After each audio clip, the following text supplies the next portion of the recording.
Guilty.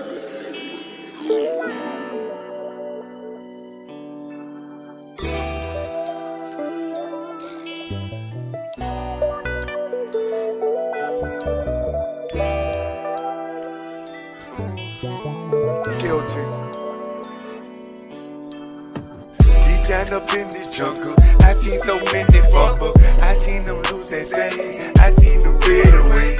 I seen some come and go. Just know I'm here to stay. I pray to the Father, the Daddy make a way. Riz on the line when they bustin' into it. Gotta say the little business, no we tired of losing. New Torah movement, new Torah movement.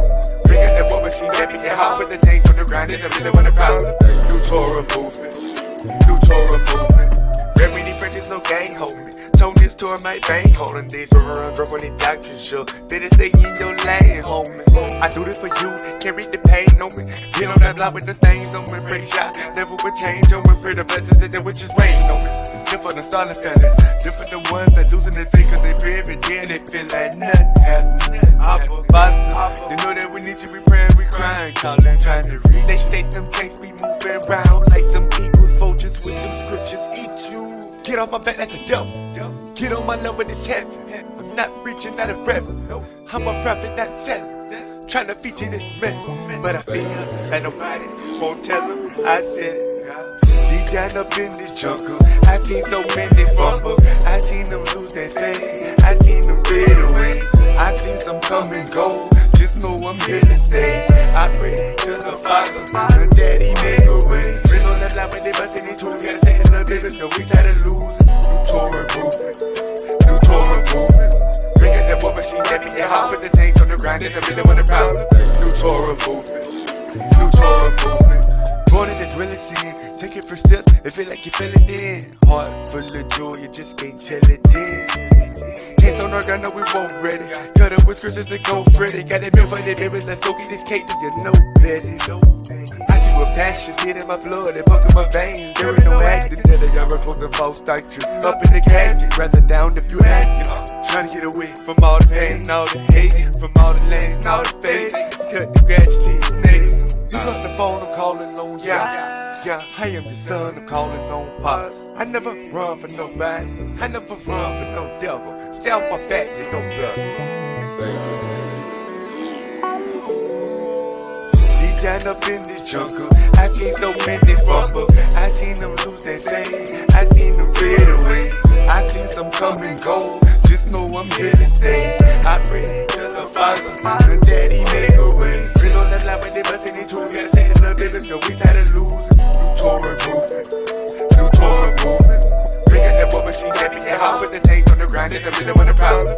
New Torah movement, new Torah movement.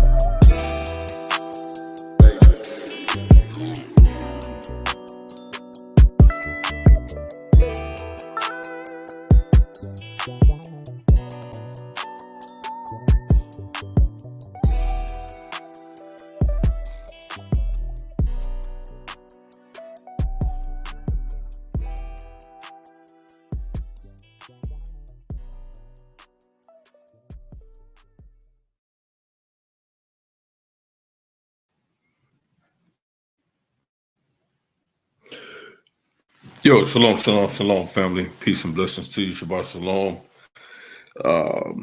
Man, we're just coming on live.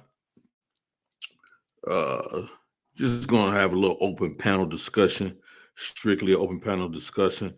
Shout out to you, Sister Erica. I see you in the building. Appreciate you. I pray all is well with you as well.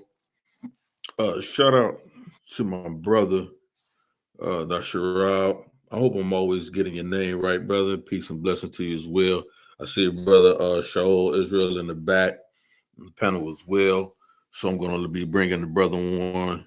This is just an open discussion, man. We're just going to be having a thing, man. I'm going to do just a little bit of reading, man, up late tonight. Just trying to get it in. Just talk about a few things. Share a little bit of information. Let's see what we got, and let's just talk about it. And just go over some very brief things, some things I wanted to really bring out and discuss. So That's it. Brother, I see this all the time. We're gonna respectfully have to talk about that on a different panel. So with that being said, we will uh, continue on from doing continue on doing what we're doing tonight. Man, let me share my screen. Let me get right into it, man. I still have a few people that are probably watching over on this channel. Just a brief exchange I had with brother Chris Harris. Shout out to Chris Harris and Consul in regards to the identification of the Hebrews and the Apiru and the Habiru and the connection. What is the connection between these specific groups of people, and how do they connect to Israel and modern day scholars and current scholarship in regards to what we read in academia, what we see in regards in the biblical narrative as well. And let's just have an open panel discussion. If you feel free to log on. The link is, I think the link is posted. It's pinned to the top of the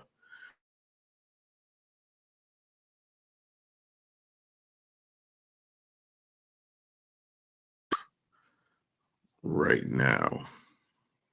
Right, just some basic stuff.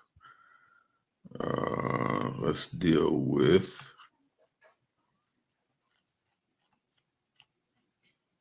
let's just basically deal with the terms.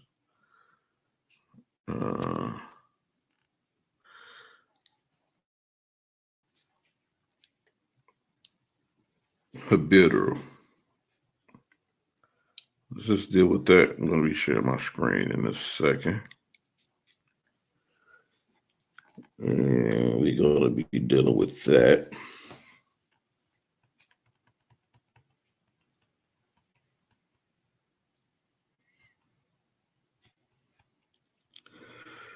Let's talk about that.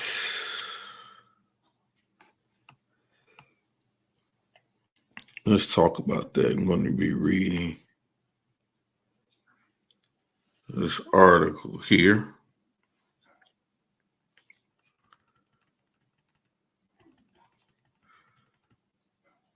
Just let me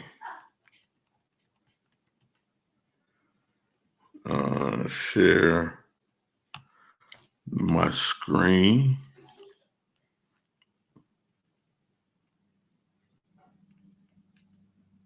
I hope all is well for those of you listening. Let's do this. Let me go back.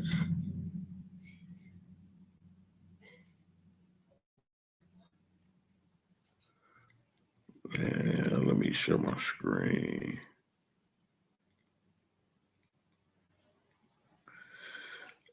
Screen.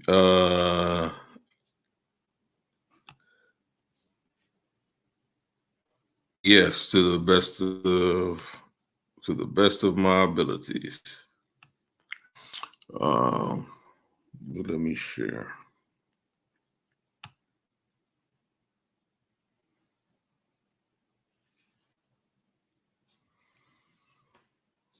Share screen. We're just gonna be doing just a little bit of reading, man. Y'all see what the title is.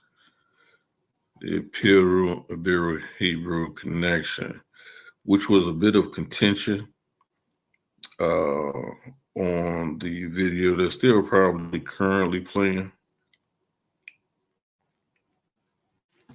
But I wanted to share this and just bring this out. This is Encyclopedia Britannica. I found it to be a credible source. It is. The editorial staff is vetted. They are academics in particular areas of the field. Oftentimes we can go down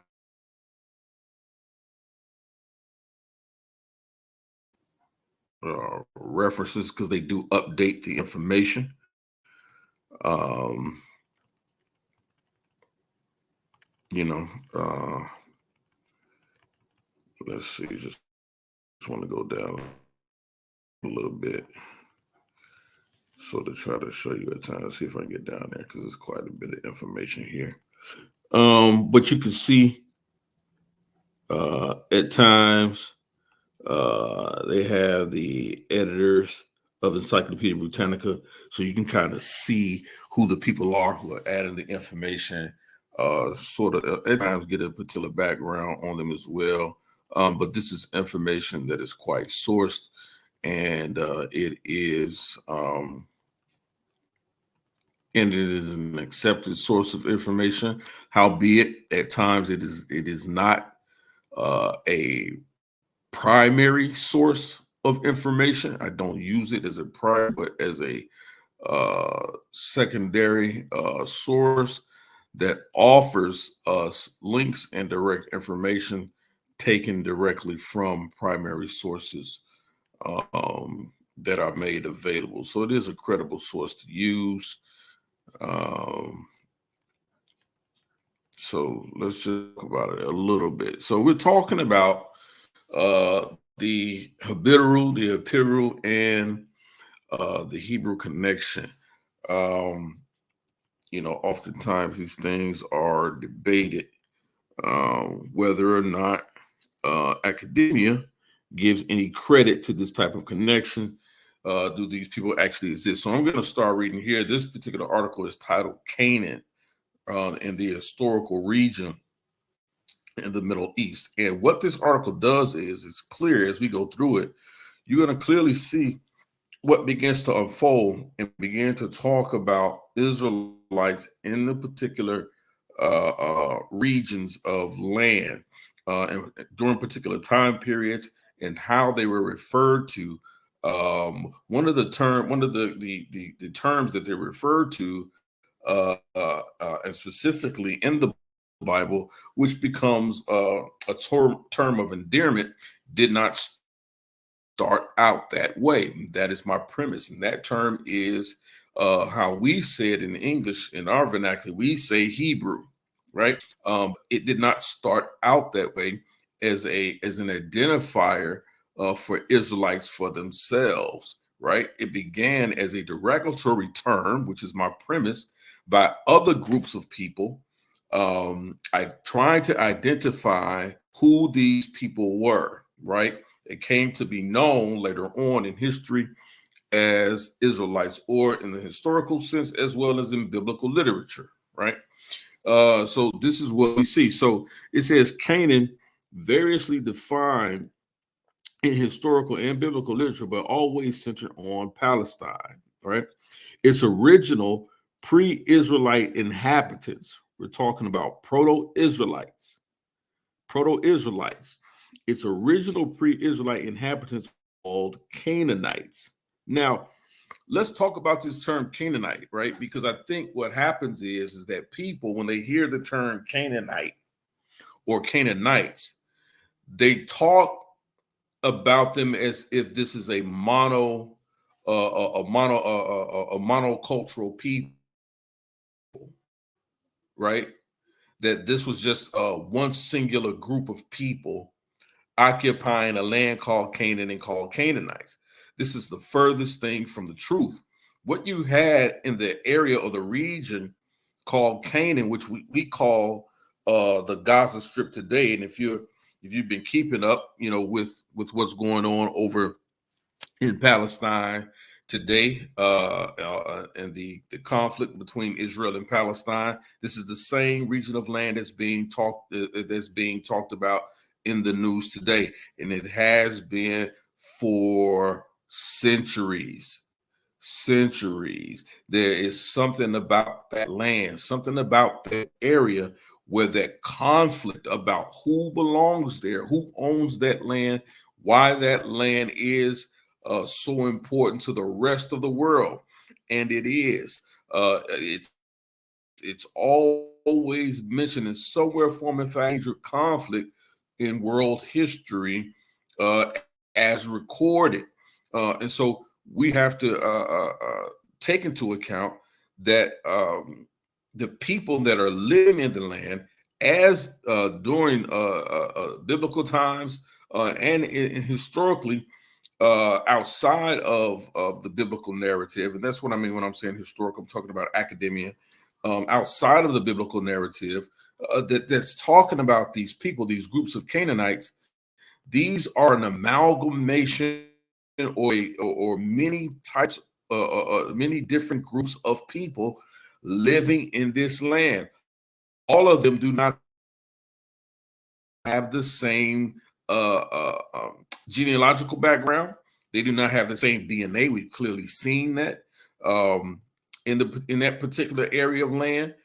They don't. Over periods of time, people have come into that land.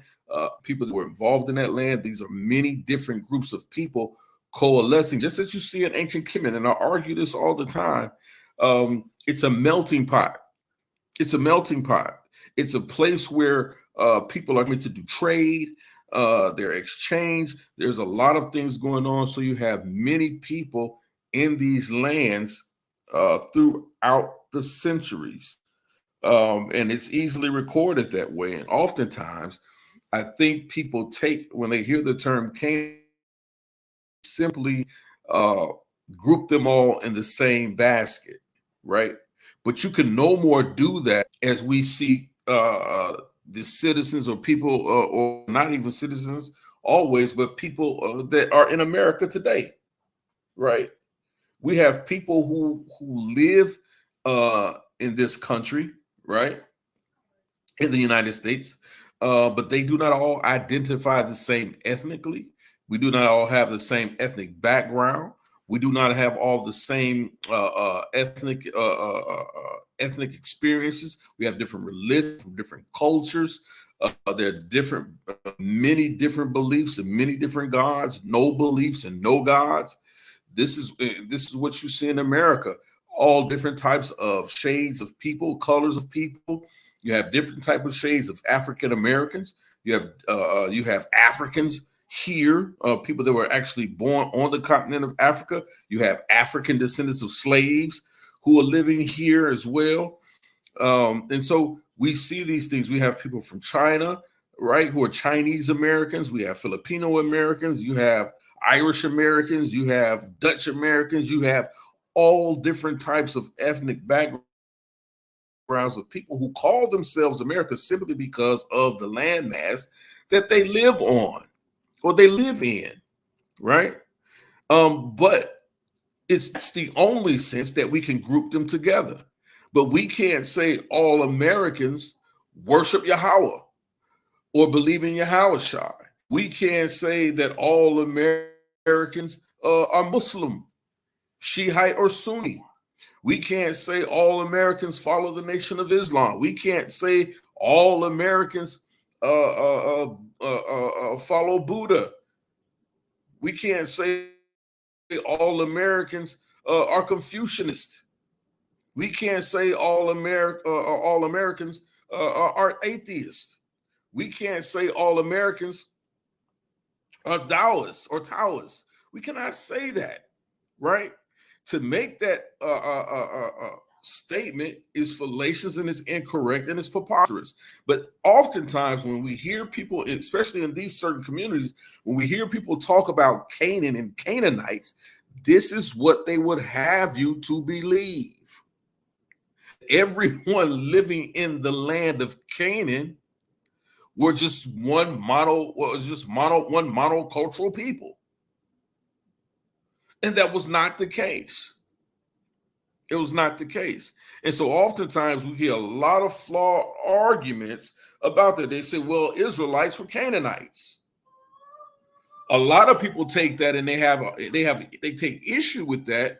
But I don't, because what you can clearly see is Israelites living, or proto-Israelites living in that land or in that region called Canaan.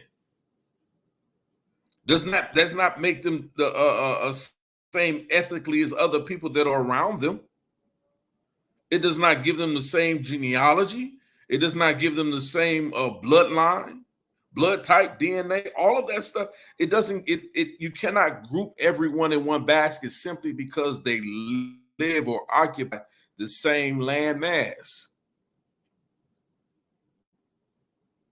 We have to look at there are many different aspects, many different things in different cultures. You have to look into the material culture to identify who these different groups of people were, based on their clothing, based on their spiritual beliefs. You have to look at that based on their diet. You must consider that, right? So let's deal with it. So Canaan, it says area variously defined in historical biblical literature, but always in Palestine. Its original pre-Israelite inhabitants were called Canaanites. The names Canaan and Canaanite occur in cuneiform, Egyptian and Phoenician writings from about the 15th century BCE, as well as in the Old Testament. In these sources, Canaan refers sometimes to an area encompassing all of Palestine and Syria, sometimes only to the land west of the Jordan River, and sometimes just to a strip of coastal land. Let me get that down here.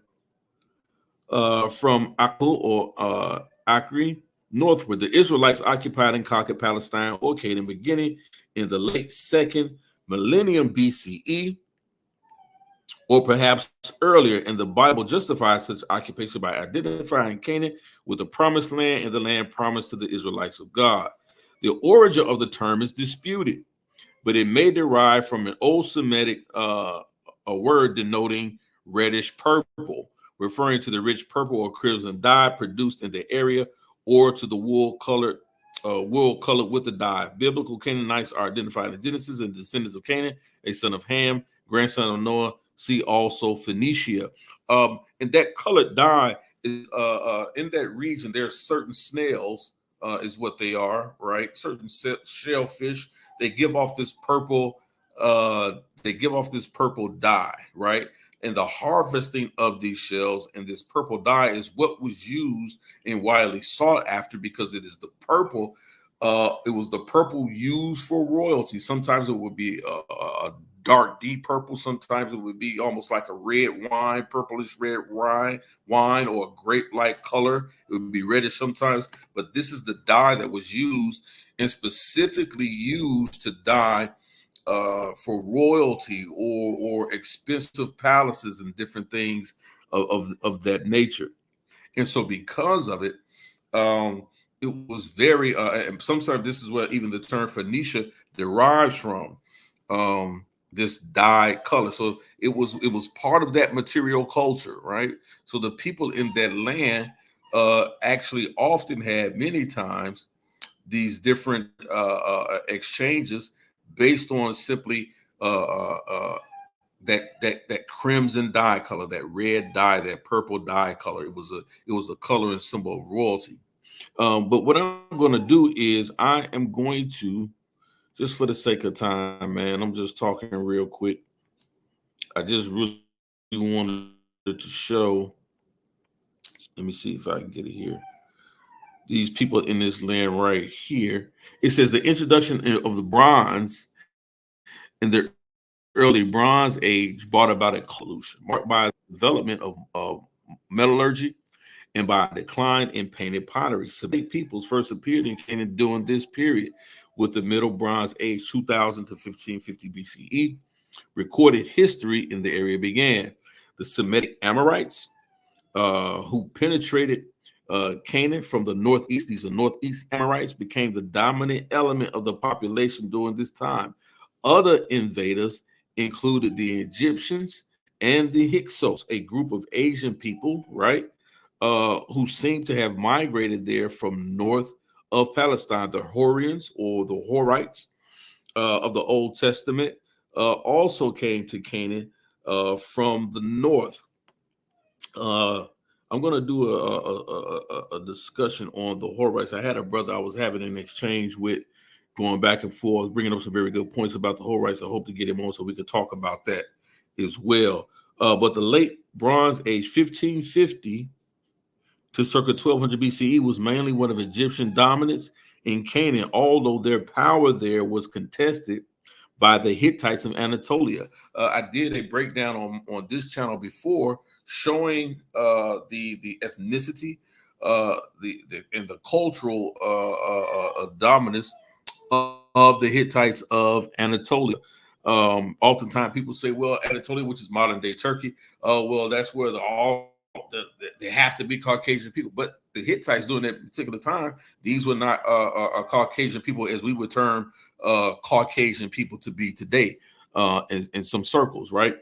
It says the period was also marked incursions of marauders called Habiru or Habiru, right? In the Egyptian is Apiru. The term was apparently applied by the Egyptians to other people or social groups who were of foreign origin. Many scholars feel that among the Habiru were the original Hebrews, whom the latter Israelites were only one branch or confederation. And I just really want to stop right there, because this is what I was saying is a part of my premise in the last video that played on this channel in my discussion with Chris Harris, was that the term Habiru and Apiru always by scholars has been connected to the original Hebrews, right? But it was used as a derogatory term. They did not call themselves Hebrews. These things came from, as we see, the people of Canaan. It's attested to the Amana letters. It's attested to in many Kemetic attestations of these people encroaching in the area of Canaan. These Habiru, who they call marauders. Now watch this. When we look at the term, we look up the term Habiru right here, right? Let's just go to that real quick. And while that comes up real quick,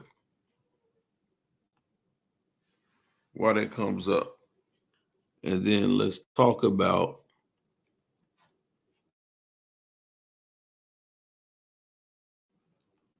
let's see, is this the one I want to deal with?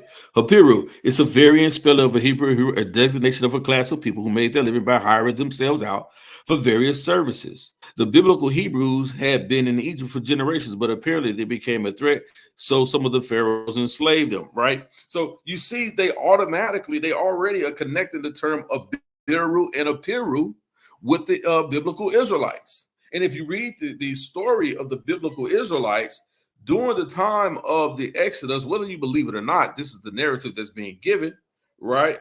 It tells us that one of the things is, as they're leaving out during the time of the Exodus, that Moses entreats the Israelites to go back and talk to and tell the people that are occupying the land of Egypt, the people that are in power, the noble people, the higher class, telling the Israelites, go back and entreat them and tell them to pay you in advance, or pay them what they owe you, because they were hired servants in the land. And this is what this is telling them. They hired themselves out at particular times.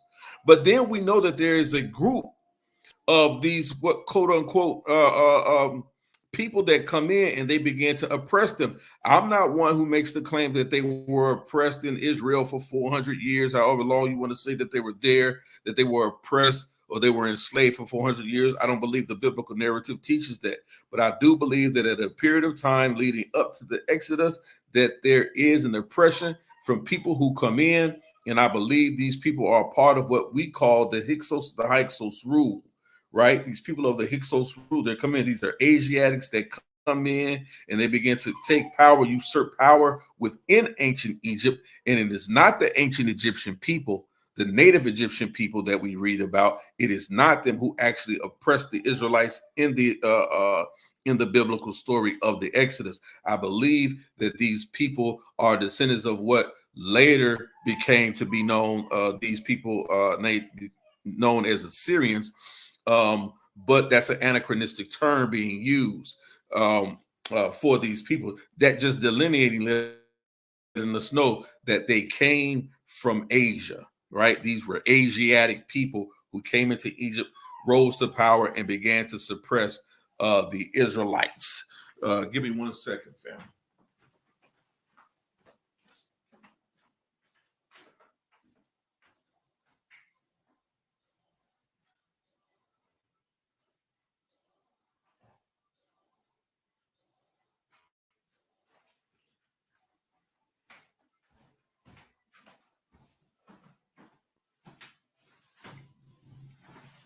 So, as I was saying, there's plenty uh, uh, things that we could talk about in regards to. Let me go into one of these articles.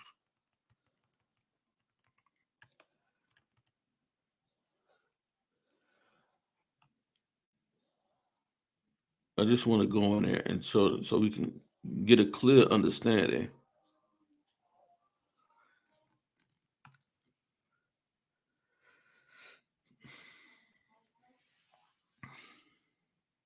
And really just get a breakdown of who these people were understood to be, right? And this goes into what I'm saying. This is what I believe here, why the biblical narrative is on point, because we clearly see extra biblical sources and outside sources really line up with this, right? So we know, uh, let's get it to, let me get it to right here. I just want to start right here. It says, these were probably introduced by Asiatic Hyksos. And what are they talking about? They're talking about the terms that are always used here, because I want people to get familiar with this term, material culture, right? They use the term material culture there. And they talk about bronze weapons of a different type. Parallel also of the Syrian coast have been found at Megiddo, Jericho, and Tel Al-Ajul.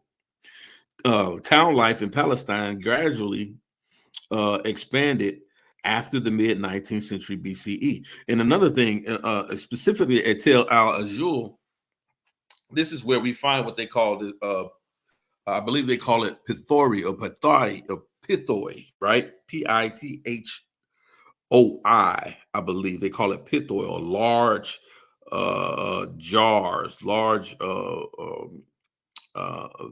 vases, these large vases, so to speak, is what they look like, for storing grain and wine and different things like that.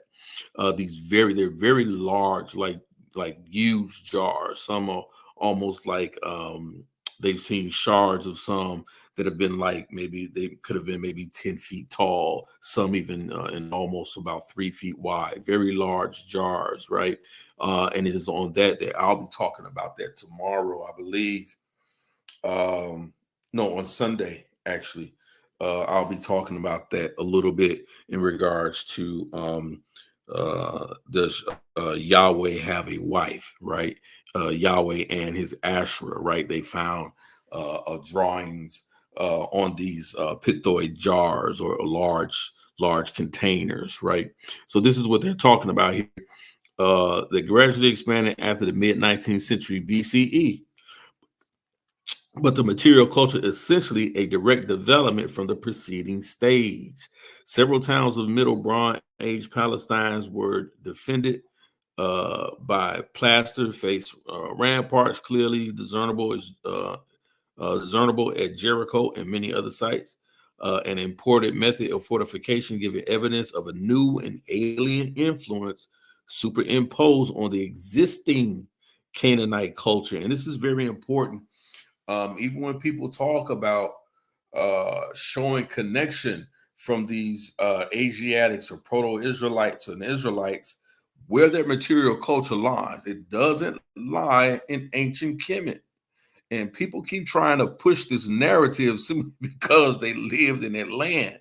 But they're what you see them doing, the mud brick, right? The four corner structured homes, the plastered face ramparts to fortifying the walls of their cities.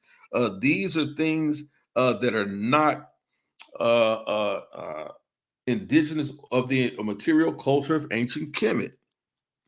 It's not, right?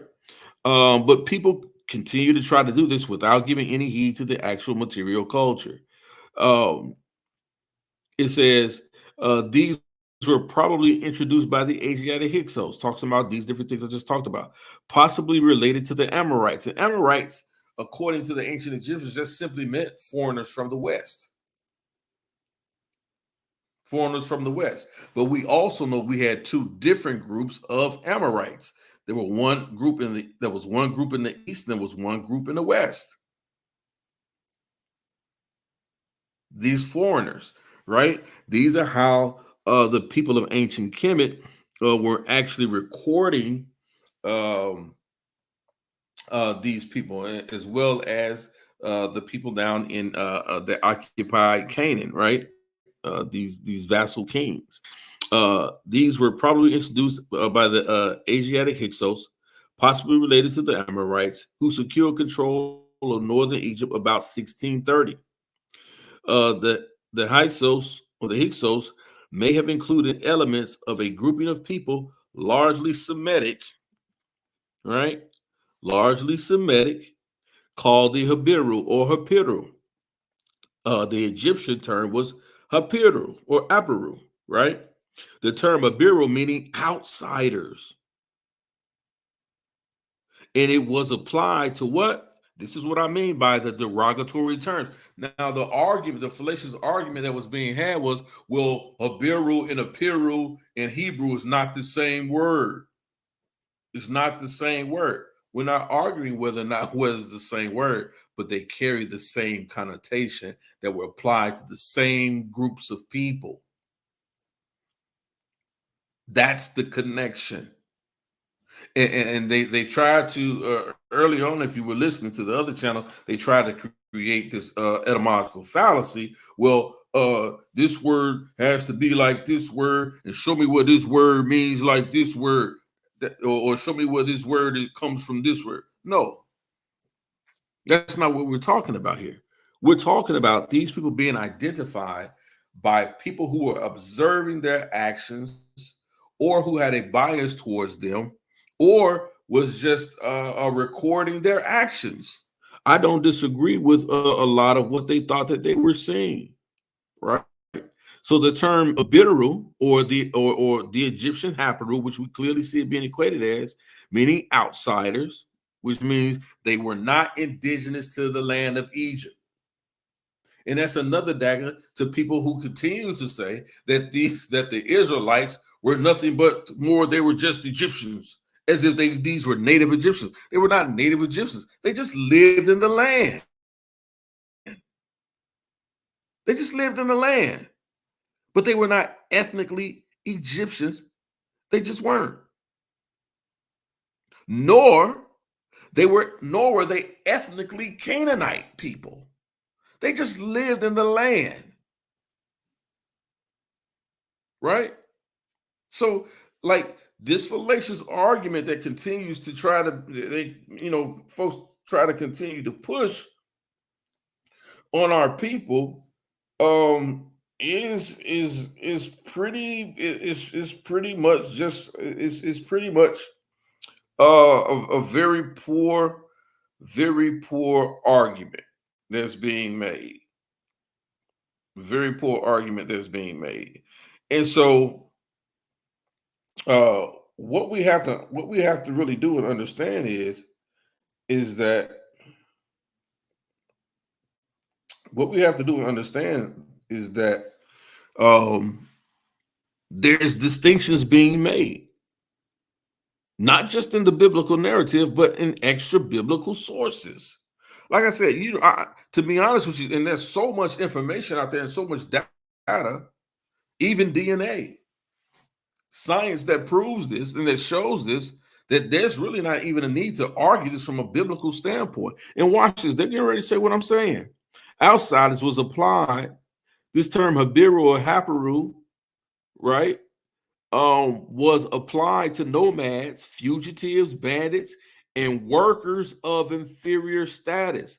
That listen, that's what the biblical narrative tells us. When Joseph brings his brothers down into the land of Goshen or Koshem, or what we now know to be encapsulated in the land of Avaris, they were working down in those lands. Those people in their lands, they were sheep herders, they were goat herders. They cleaned, they took care of the cattle, right? This is the story that we get from the biblical narrative of Joseph's brothers as they lived in the land when they were being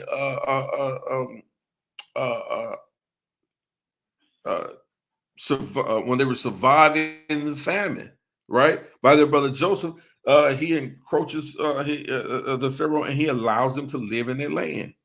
But that's what their job was. He said, just come down here and tell them you're gonna take care of the sheep, you're gonna take care of the cattle. That's what you're gonna do. And so these were people of inferior worker status, workers of inferior status. The word, watch this. The word is, and this is why I'm now reading this, I may just really have to go and almost add this to my argument now, because now when they were arguing about show me the etymology, there's no etymology that connects them.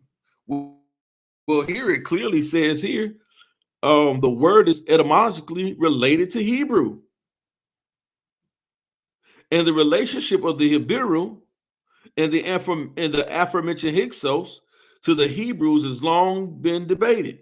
The Apiru appear to have established a military aristocracy in Palestine, bringing the towns new defenses and new prosperity, as well as Egyptian cultural elements. And let me just back up a little bit. And the reason why they're talking about the etymology related to the word Habiru in Hebrew is because in the Hebrew as well as in the Egyptian, that you really drop the vowels, and you do present just the the triconsonantal sounds, right, or the triconsonantal letters in both Habiru, right, which you, if you dropped all of the vowels, would be HBR.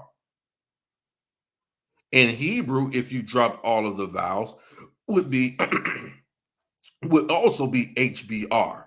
And people say, well, what about the W? Well, the W up until a certain period of time was considered to be almost like a vowel sound, right? It's like two U sounds, right? Like U. That's what, right? You know what I'm saying?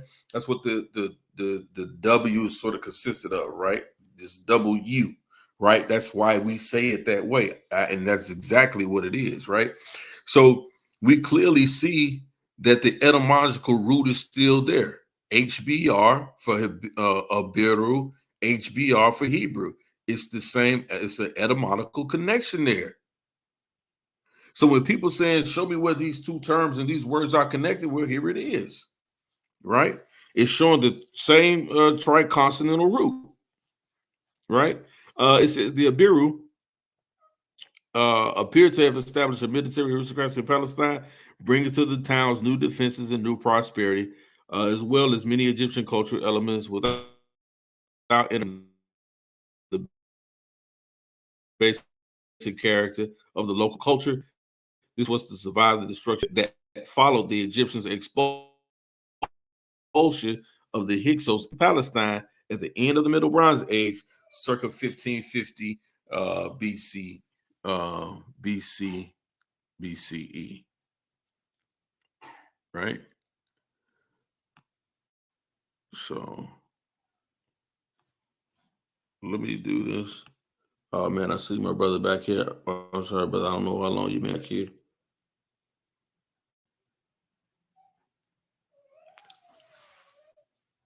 Junior Sharf, Elder you there, brother, Yara, man? Peace and Shalom, blessings to you, Elder. man. What's My going on? apologies. I didn't know you were sitting back there, man. I was just Oh, going no, on. no, But no. man, You know, I got patience. You yeah, know, especially when yeah, you teach, no doubt, it's all good. no doubt, no doubt, no doubt. Um, so hey man, if if you want to go in on something, man, you want to present something, let me know. No, I can't because I'm on my phone, my laptop down right now. But nah, Okay, man, no I just doubt. wanted to add to the conversation because Yeah, I go mean, you speak pretty on it. much Go hit ahead. on everything that I was, while they was going in, because that was my first time hearing, what I'm saying, I don't follow Chris at all in no way, fashion or form. Right, So right. if you didn't play it, I definitely would never have heard that argument, right? So I'm listening in the chat and I'm just dropping it as I hear it go. And then I hear you come right behind, not even knowing you about to drop that information. You know what I'm saying? Man, listen, I don't know what these brothers is on, but like I said, whatever drug that man is on, he need to get off of it because he's still on that silly stuff, man. He's still on that Yeah, silly stuff, man. man, after all these years. Yeah, man. I just think that that this disdain for what we find in the biblical narrative, what we find in the scripture. I think that this whole eh, eh, before they just have this thing where they're just gonna throw the baby out with the bathwater. So they're just gonna say, well, no Israelites exist, right? No Israelites exist, and I won't accept that they existed until you show me what they call themselves. I mean, that's like a terrible argument to make to prove the existence or non-existence of anybody.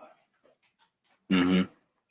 You know, I mean, where do we get the word from? It was just made up. It just came out of thin air. Just poof, poof, the magic dragon. right? But we clearly see, um, and I'm gonna bring up another thing. We clearly see that a lot of what we see when people are having these conversations, um, when we having a lot of these different, we having these conversations, people are they're looking for, in my opinion, they're looking for a way to dismiss the book simply based on and dismiss the scripture simply based on where we are in society today and as a culture, especially African American people, right? If we want to call Mm-hmm. ourselves that, they're looking for a way to justify how they're choosing to live and live their lives and how it's playing out before them, right? Um, there's just no way, right? There's just no way when you began to see. There's no way when you began to see what's happening with our people today that you don't see it reflected in the scripture. Mm-hmm. It's like if you don't see where our people um are failing and are lost, especially when we get to um Deuteronomy chapter 28, right? We talk about that a lot all the time, right? And people have beat that into the ground and people try to push that to the side almost so that you don't even hear a lot of Israelites or brothers even talk about Deuteronomy chapter 28 anymore as much, right? Because it's Mm-hmm. been attacked so much because people try to use it as an ethnic identifier instead of using it as a spiritual identifier, right? You know what I And do? You know what Go I've ahead. been doing lately, Elder? Go ahead. I want to say for the last like month and a half, almost 2 months, uh, I frequent on Bigo now, Okay. and that's where I have my, majority of my conversations day in, day out. That's why you don't see Mm-hmm. me in the messengers or really on anybody's panel on YouTube right now. But Mm-hmm. Mm-hmm. the Most High been having me really tap into Deuteronomy 28:1. Mm. Mm. And Mm-hmm. you know what I'm saying? Like, we understand the curses, but understand this blessing that we missing. And this is in the Yes. first verse. You know what I'm saying? If we be obedient to all of his commandments, we are above all nations of the earth. And because we're not, we're at the bottom. Mm-hmm. I Mm-hmm. think that's a clear understanding that needs to be had, that a lot of brothers just roll over like it's not important and go right Con. to the curses. No, Right no, to the no, no. curse. If you tap into that blessing first, the very Mm-hmm. first blessing, which is the most important, that right there Mm-hmm. solidifies everything. It clears up everything. Yes, it does. You know? Yes, it does. Yes, it does. And I tell people it is and I've done it on my channel. I've tried to answer or deal with the best I can, deal with the distractions. Some say, well, you can see that it's not original. I've had this conversation with Garfield, and sort of answered him on this channel. If you want to see it on this channel, Deuteronomy 28 and the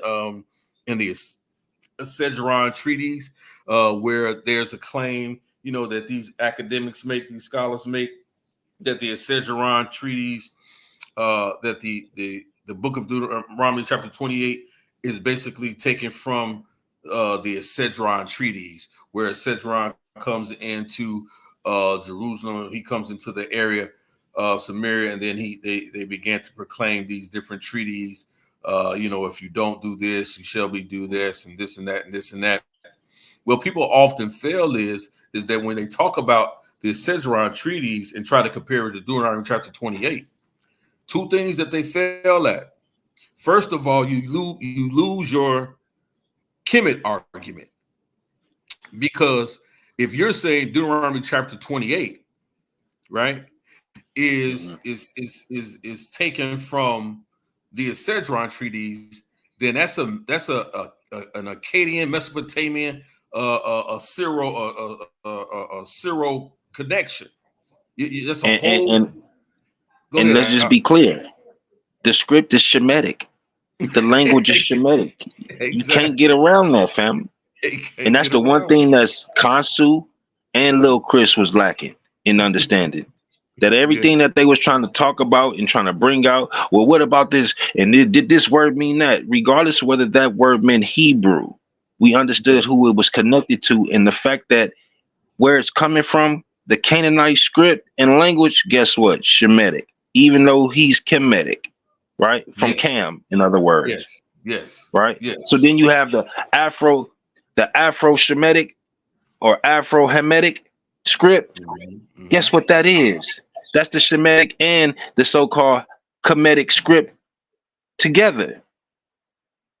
It's like y'all are on some. Let me just erase the Afro. Let me just erase Shemitic from the African culture. You can't do it. Mm-hmm. Understand, they were brothers. Right. It's impossible for you to separate the two brothers, regardless of our separation in our generations. The fact is, they spoke the same language before.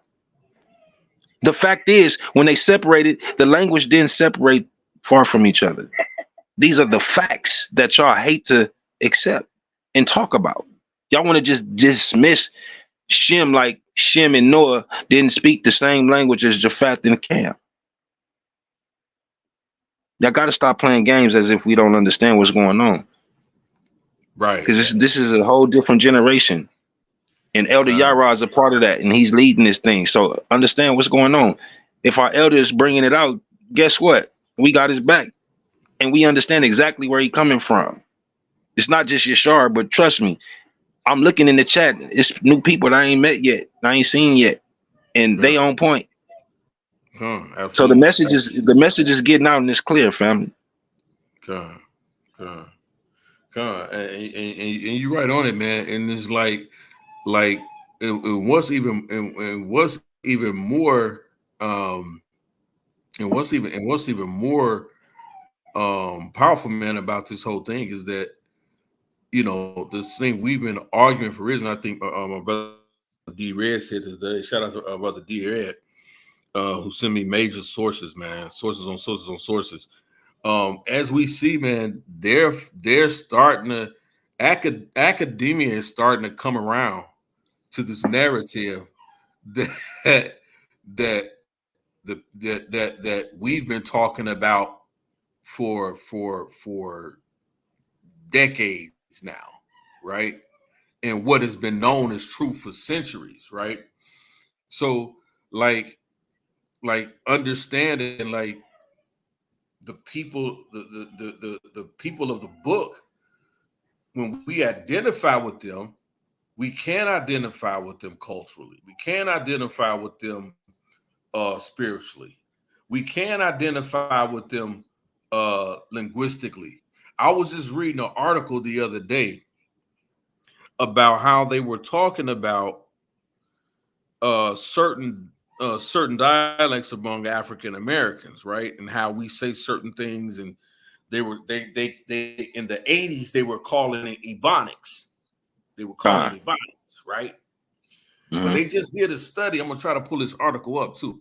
They just did a study and come to find out that they came across a group of people, I believe somewhere over near Ireland or somewhere over in Europe. I should say maybe in the UK or something like that. That when they compare the Ebonic sort of speech, the vernacular of African Americans, it mirrored almost exactly the same this language, these Ebonics, or I'm sorry, this language, this vernacular that they were speaking over in England. One of the things that they were saying, well, maybe during the time of slavery in America, that the white slave masters was speaking that. They were speaking that dialect, and then it passed on to our people, right? And so that's how we got it. So it's really not Ebonics, but it's just this broken English that has survived through material culture, to survive through slavery. Well, hold on, though, Elder. Go ahead. How is the language broken coming from the very people it's supposed to come from? Exactly, fam. That shit makes absolutely no sense. Exactly. And this is the same argument that these guys be trying to give us when they be trying to have these arguments based on language, right? And I'm like, well, let's look at it. And as you were saying, like this Shemitic language is connected. Like that, brother. If we talk about the biblical narrative, right? Let's just do that for a second, right? If we say these people were related, well, they were in the same region of land, they were related. These are the sons of Noah, right? Whether you believe it or not, they were speaking the same language. They were speaking the same language. What language would have that they would have been speaking? It would have been a Shemitic language, as you said. And so as we see these things develop over time, it's like, why are people confused about understanding the connection between, as we just talked about earlier, as I was reading in the article about Habiru, Hapiru, and Hebrew, right? Like this is how these things were being done. And so when they start asking us, well, what do we call ourselves? Listen, we called ourselves a number of things, but the way that we were being recorded in history was through the eyes of the oppressors. Just as it happens to us today.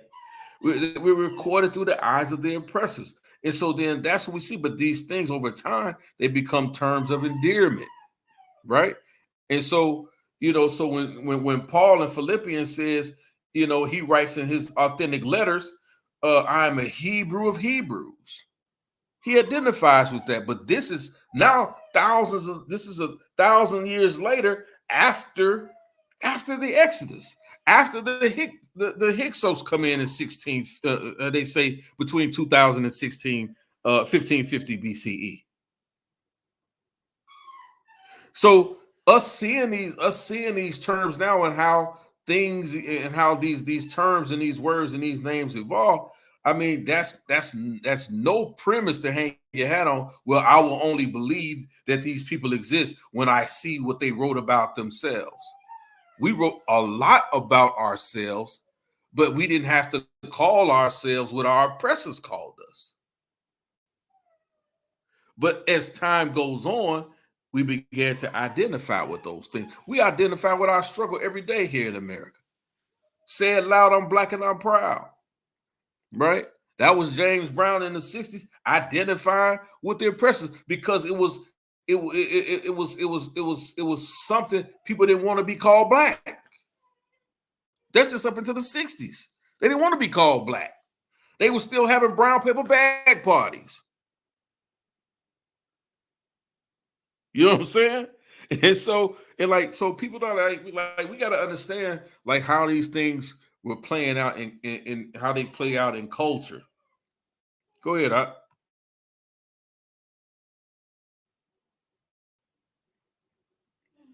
Yeah, he might have stepped away. No, I'm right with you, Elder. I'm just talking to my wife real quick. Hold on 1 second. Yep, so good.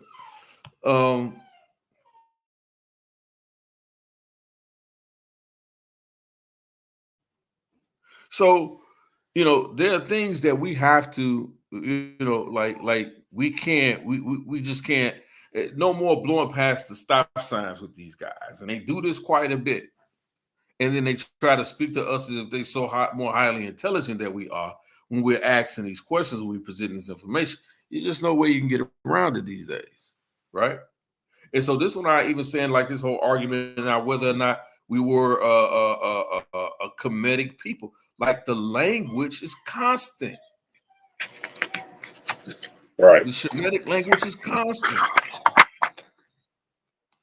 Even when we talking about dealing with the Egyptians, you can't get away from it. We talk about the Egyptians. The Egyptians is not related to Africans like that.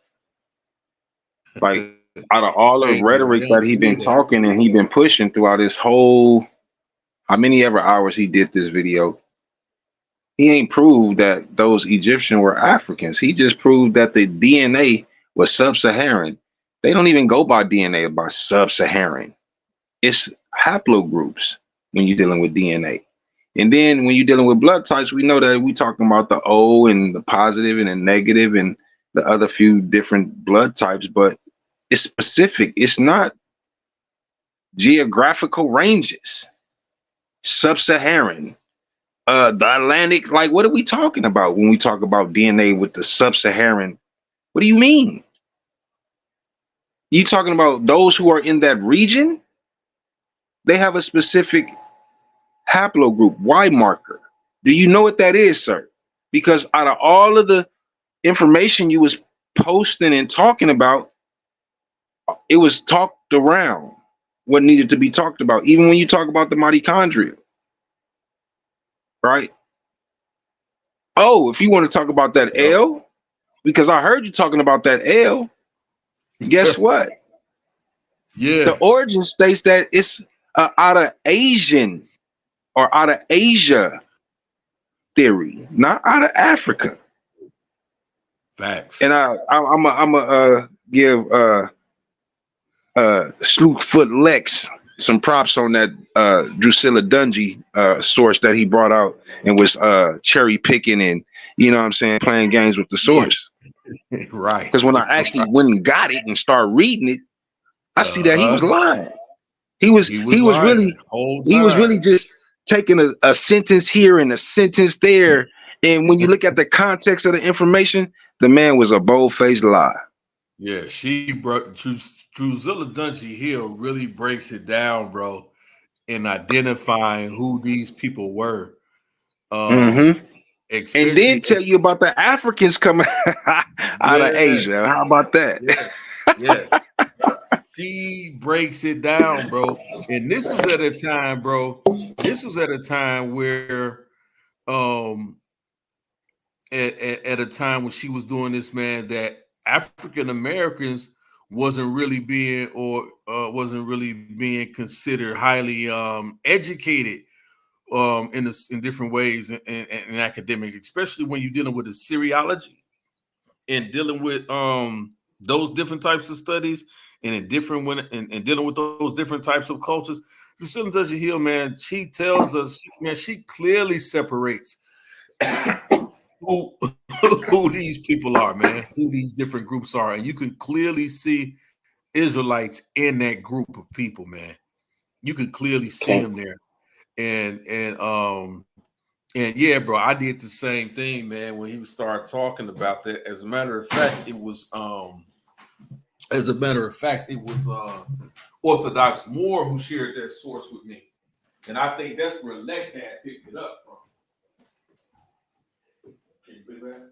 Probably so, because he is snake like that. He get out like that. And there's that, and as I began to look at that, I might just read some of her work, man. But people, they try to dismiss her because she still writes it with the element of biblical of a biblical narrative, which many scholars did back then in the day. Academia tries to get away from that now, but man, her work is undeniable. It hasn't been disproven. You know what I'm saying? Our sister, I'll say this: our sister, blood of Judas. Shalom to you, sis. Let me put her question up on the screen. She said, "What do y'all think about the people that's in the land of Israel now? Those people, they know who they are. I believe a lot of them are quote unquote descendants of the Amalekites from the scripture. I think that some of those people are clearly who they say they are. They're of German history. If you look up the word Ashkenaz, if you look it up, in our language, is what we were. It's our connotation for German. And so they refer to themselves as that. And when you look back in that Danube, down in that Danube region, between Russia and the Danube River Valley area, crossing over into Germany, I believe a lot of those people came from there. But will I venture to say in the total land of Israel, are there some people there? I'm finna hit you up with are Elder, there my some? fault. Hold on, let me What's get up? up out of this one. Yep. All right, I'm rocking. Yep. Are there As some? soon as you finish, Are I got there some information to drop for her on that. yeah, yeah. That and one of the biggest things for me is that I don't really see any connection to those people in that land today beyond 1948. That's just me. I don't see no connection to those people being in that land beyond 1948. And 1948 was after World War II, when they decided to split up those lands and put those peoples um, in those particular areas and allow them to go into that land, and they chose the land of Palestine. They chose that land because there's some accounts that tell us, and they have it recorded in their history, after they came out of those uh, Nazi encampments, and they asked them where did they want to go back home? Did they want to go back home? You know where those people were trying to go?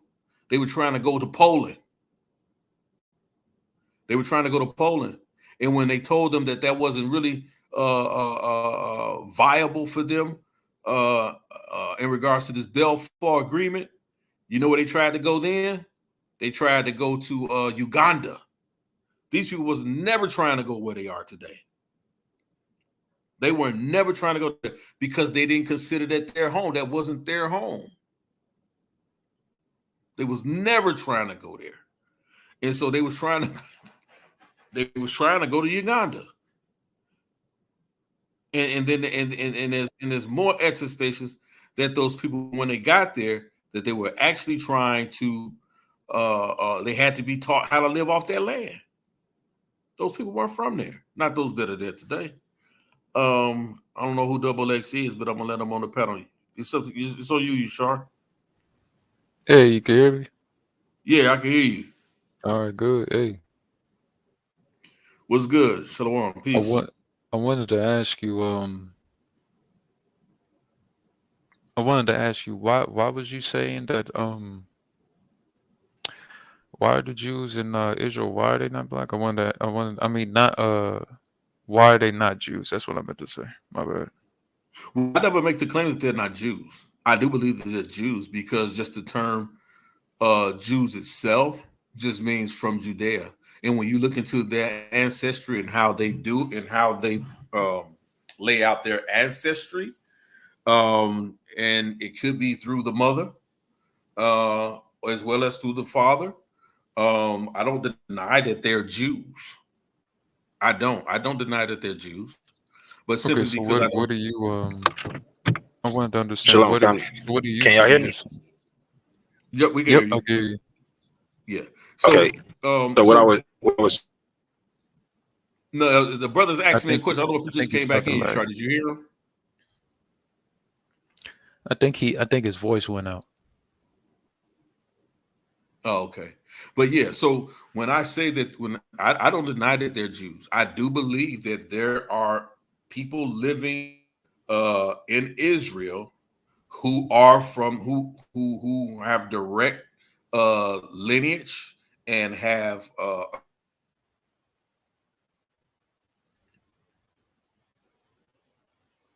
from that land. And because they are from that land, they would be considered Jews.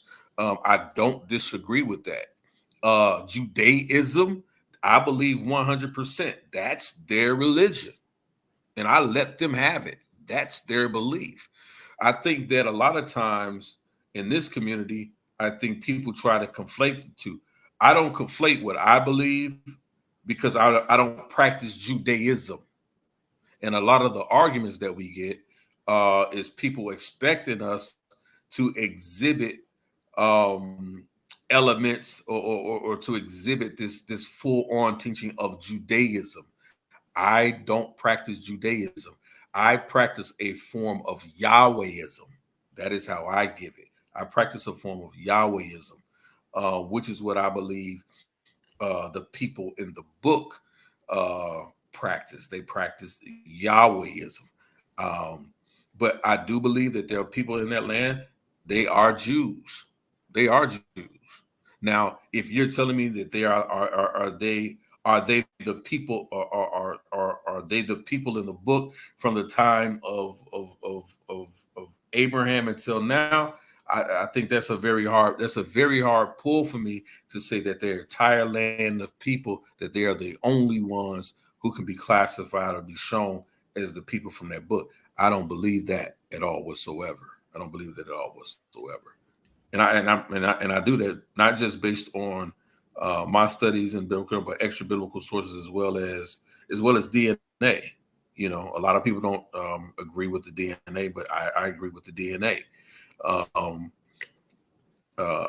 You know, I believe that, especially when you start talking about the J Halpo groups and the Cohen genes and different things like that, I believe that's false. I believe that's false. I don't believe they have a connection with that to a degree, and saying that That's the Oh, actual people that live there or were there, I should say. But I don't deny that they're Jews. Okay, so how are African Americans like? How are they the people of like the book specifically? Okay, so here's how I look at it, right?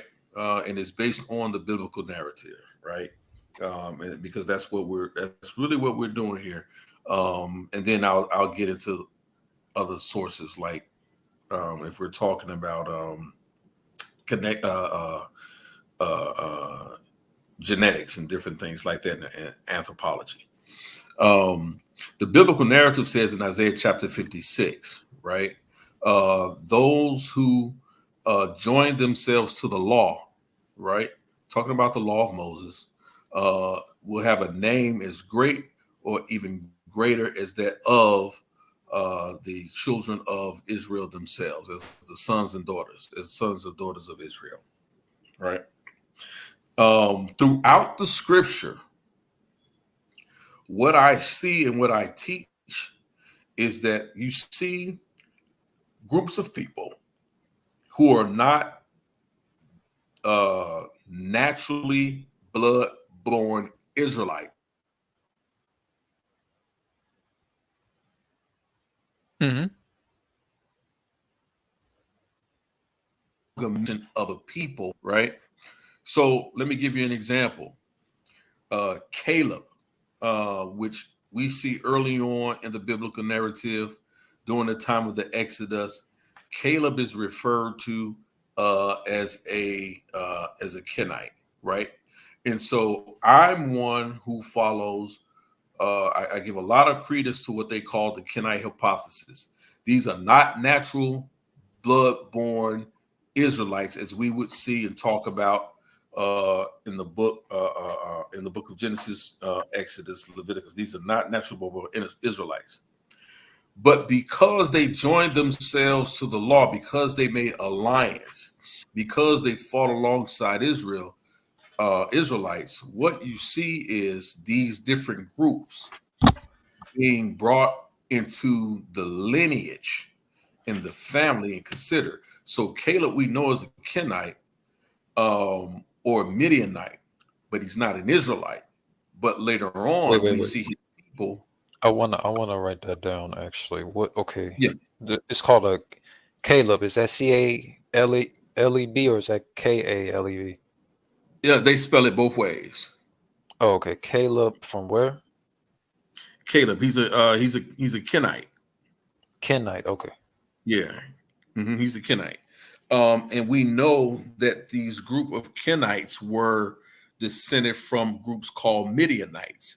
We see Midianites that were not of the natural um, uh, blood of the tribes of Jacob. They were not a part of the 12 tribes of Jacob.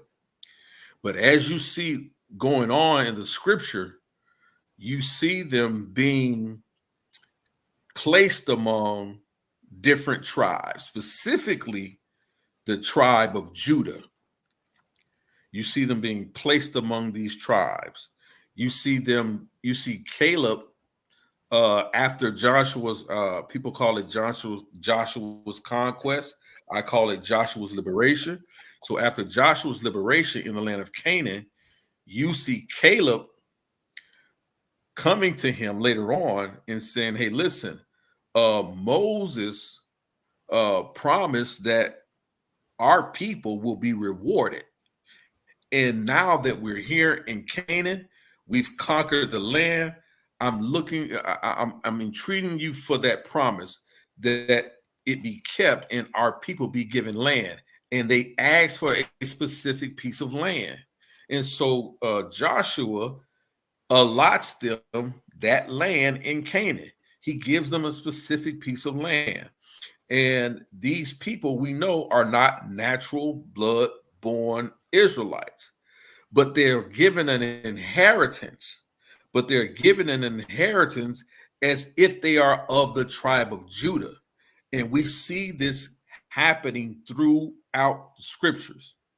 And his descendants and Caleb's descendants being called and being known as of the tribe of Judah.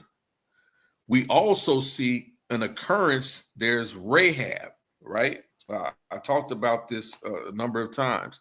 Rahab the harlot, or the innkeeper. She helps the Israelite spies during this conquest. And she basically says, listen, I believe in your God. Your God, his reputation precedes you. The terrible things that he did in Egypt, bringing you Israelites out of Egypt, defeating that great nation. And she says, I will assist you, but if you allow my people to survive. They agreed to that, right? The Israelites agreed to that. And what you see later on in the books of Matthew, and even before then, but specifically in the book of Matthew, you'll see Rahab mentioned in the matriarchy that comes down through the lineage that goes to Yeshua or Yahushua. So we know she wasn't a blood-born Israelite, but she's counted among them. The same thing with Ruth. We know Ruth and my brother Yashar, he and I go back and forth on this, but I yet believe and hold to the fact she was a Moabite. She wasn't a natural blood-born Israelite, but we see her counted among the tribe. We see her counted among the tribe of Judah, right? We clearly see. I believe it's in First Chronicles, the first through the fourth chapters. You'll see that there is an Israelite from the tribe of Judah who doesn't have any sons, but he only has daughters. And so in order to leave his inheritance, he needs for his daughters to have children. So what does he do? He marries his Israelite daughters to his Egyptian servant, who is not a natural blood-born Israelite. And the offspring of these children are grafted into the tribe of Judah. And they become become parts of the tribe of Judah. We clearly see this throughout the scriptures over and over and over and Repeat over that for me. again. Which chapter? You said it was chapter 1 through 4. I'm so sorry for interrupting. You said chapter 1 Yeah, through 4. First Chronicles. First Chronicles. First Chronicles. Let me pull it up. First Chronicles 1 through 4. I might want to try to read that for you if you have time, so you can see what I'm saying. I want to read that from the scripture just instead of talking about it, just so you can see what I'm saying. And so this is my take when we talk about who or what is an Israelite. I tell people all the time, like, for me, I consider myself a convert.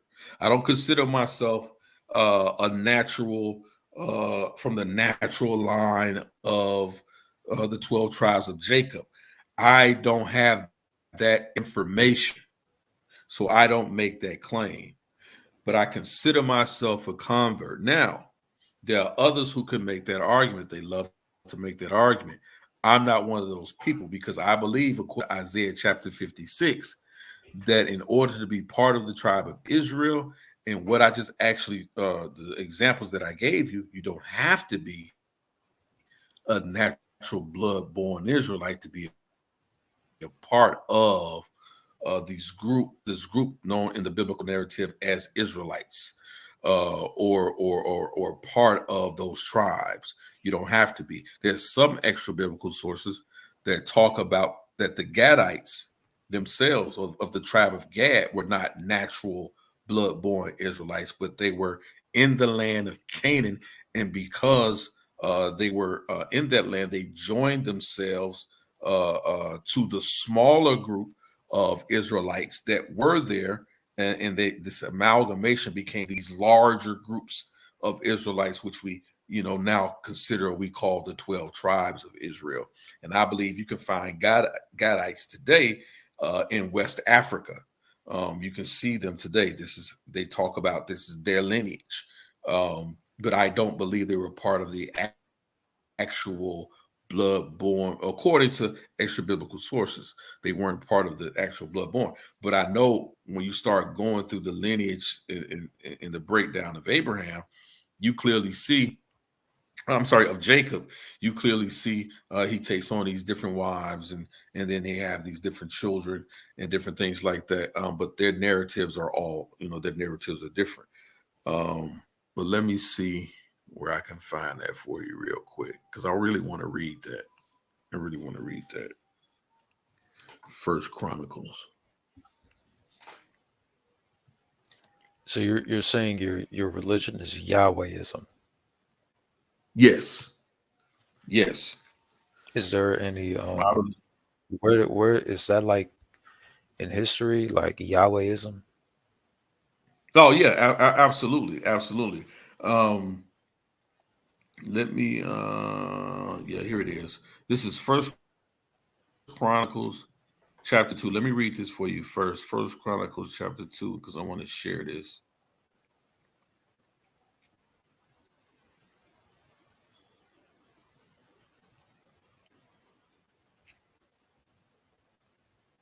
I want to share this.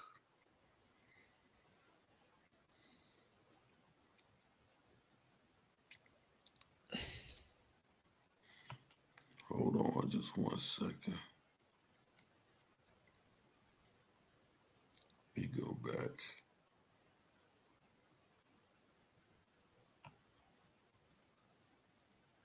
Again, let me share my screen.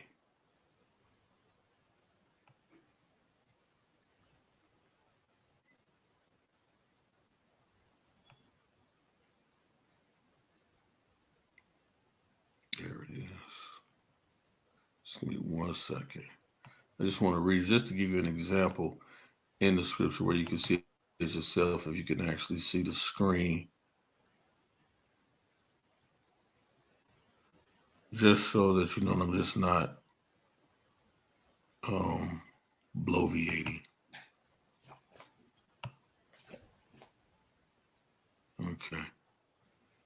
Okay, can you see the screen? Can you see what I'm sharing?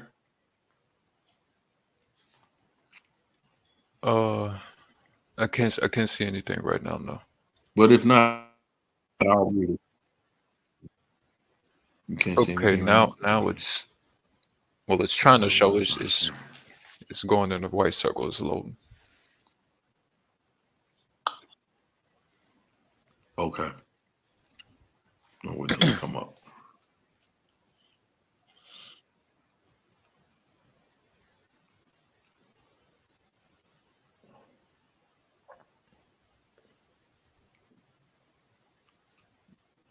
All right, I see it now. Just let me know when you can see it, because I just want to read it. Yeah, I can see it right now. Okay, great. So it's First Chronicles. Okay, great. First Chronicles, second chapter, and this is the 35th verse, right?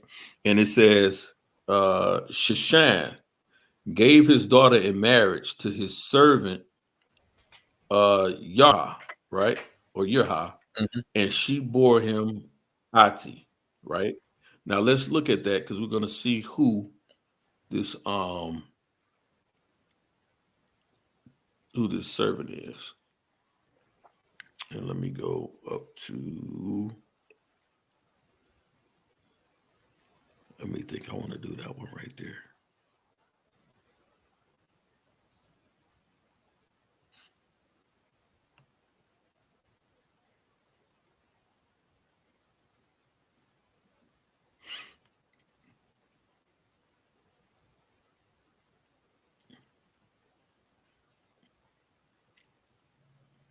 Right.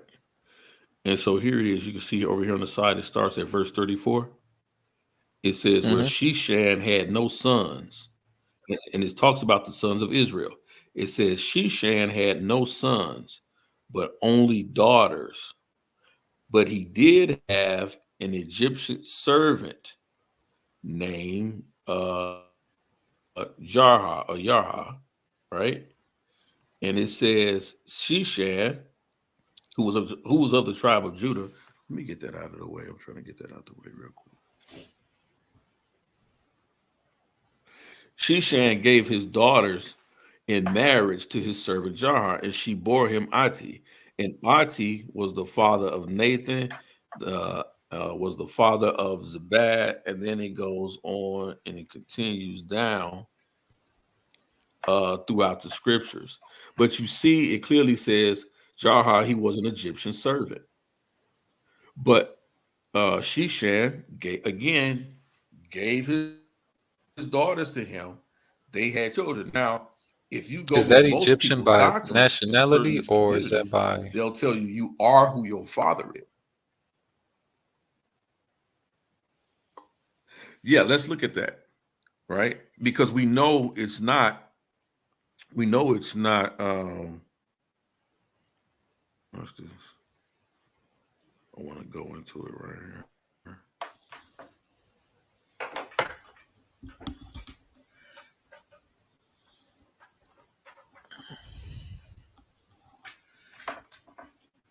I want to go into that.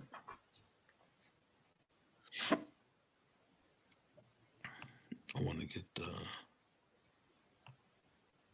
interlinear right here. I think it's moving a little crazy right now. We got a rainstorm going on out here. Hold on. That is not what I wanted. Hold on. Let me go back.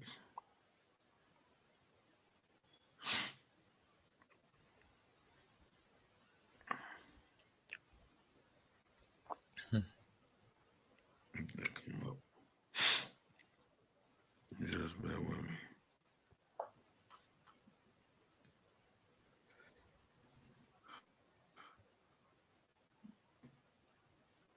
Come on, crazy thing.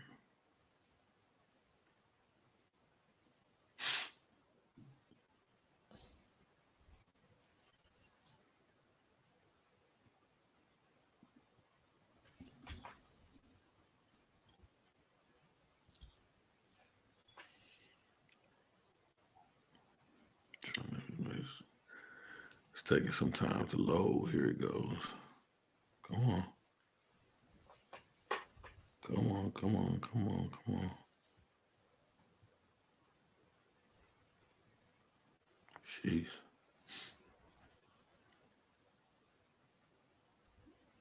I'm just trying to get to the interlinear here.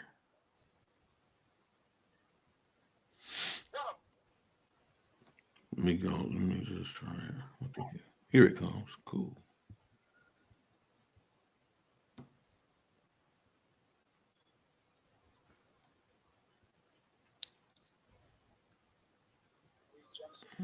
It's weird. Let me try this.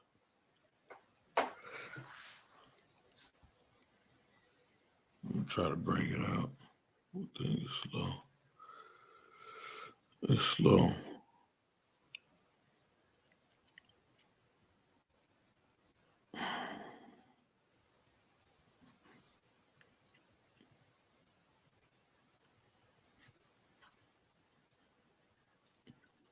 Trying to get it right here.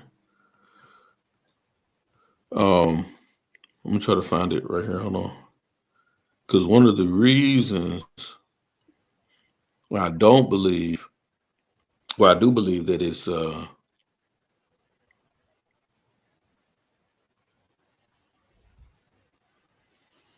when I say I don't. For me, where I know is as far as not being not a natural born Israelite,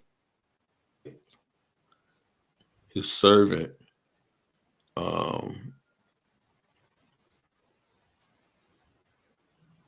is because I believe according to the law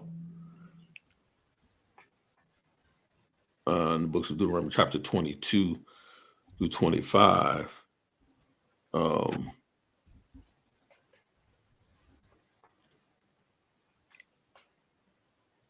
this servants, you weren't allowed to treat your servants this way. Well, let me see here. you weren't allowed to have Israelites as service in that manner, because all it does gives us is the term Ibad. I'm trying to get it right here. I might have to bring it up in the blue letter.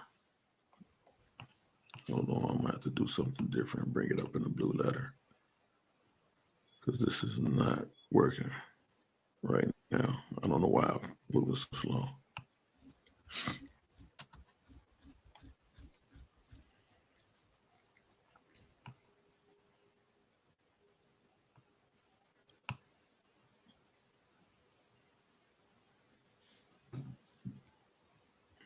Let me get that blue letter to come up.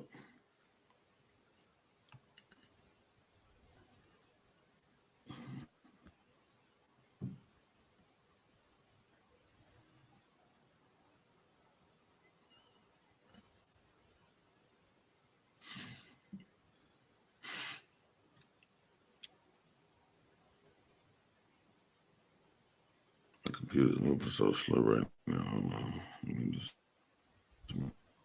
that.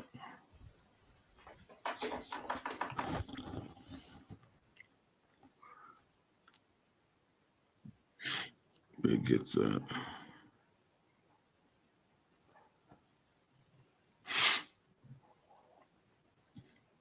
All right, here we go.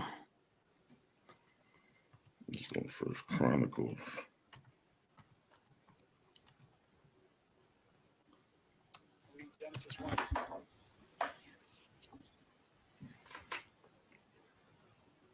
So, you still with me, brother? Yep. All right, cool. Why it taking so long, man? You're just crazy. Okay, here. So, so clearly we see here it talks about the genealogy. Go ahead. Got a question? Yeah, I was about to ask. So what do you think of the transatlantic like slave trade? What is your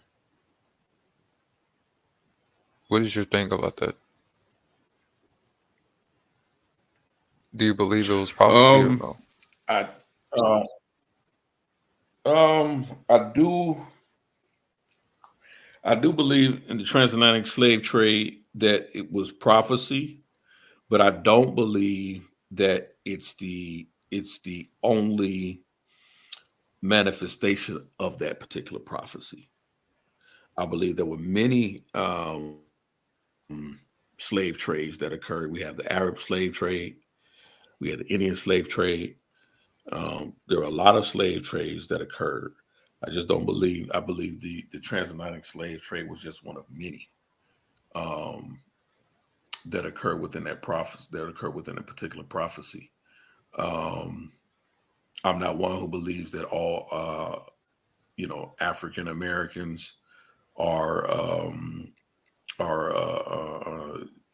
genetically deposed or genetically connected to the biblical Israelites. I don't carry that belief at all. I do believe that there are some within that, but it's very difficult to find. So I think we have to look for different things in regards to that. The material culture, simply because of the history of the transatlantic slave trade, the material culture of any Israelite material culture is a little bit difficult to deal with or to find. I've been to to Savannah. I looked at what is considered to be writing, on the church pews down at the Church of Savannah. I visited there to take a look at that.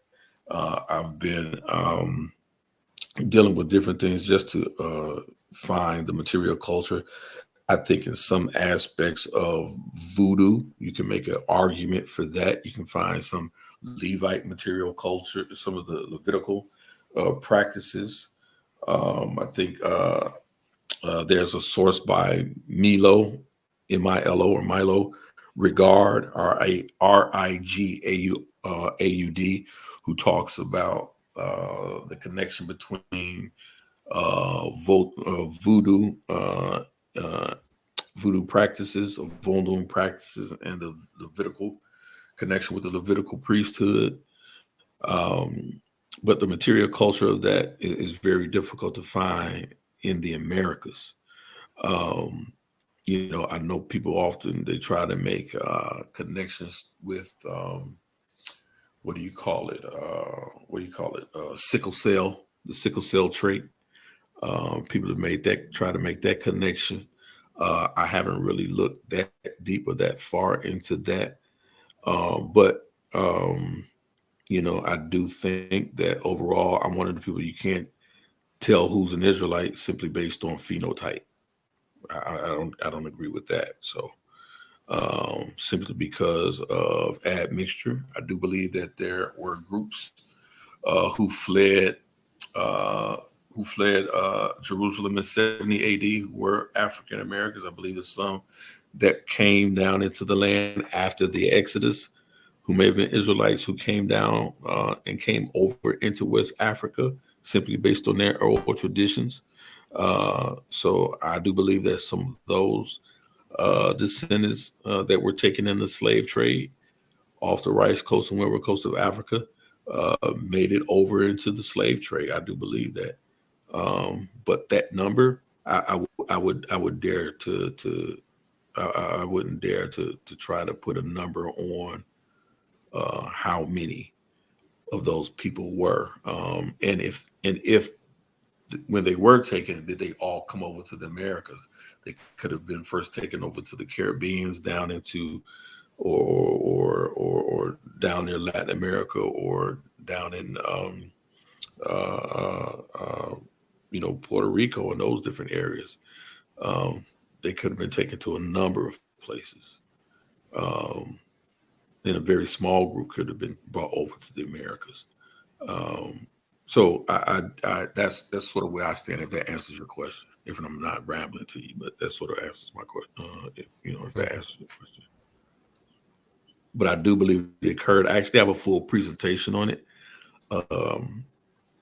that shows sources of people who actually during those particular times were claiming that there were Israelites that were bought, some that were Israelites that were bought over into the land. I talk about the different Israelite kingdoms and the different Israelite groups that were being persecuted around 1200 CE, all the way up until 1400 CE. Up until the time of the transatlantic slave trade, there were Israelites. I talk about the black Israelite traveler who spoke both Arabic, who was trying to create a coalition against the spreading of Islam at the time, and I believe the Ottoman Turks. I have a presentation on this channel called Reclaiming America. I'm sorry, Reclaiming Africa. It's like Reclaiming Africa. And I talk about a lot of that, and I show the sources that I have on that. Talk about Dr. Alan Godby and how he talks about his understanding of people being taken from the west coast of Africa, being brought over into the Americas. Definitely were Israelites. So I do, I do believe there is a great deal of element of truth to that. But as far as large numbers, that I wouldn't venture to I wouldn't have any way of knowing that. So that's sort of my take on that. Let's see. Let's get down here to 35 because this is what we want to get to, right? Talking about Shishan, right?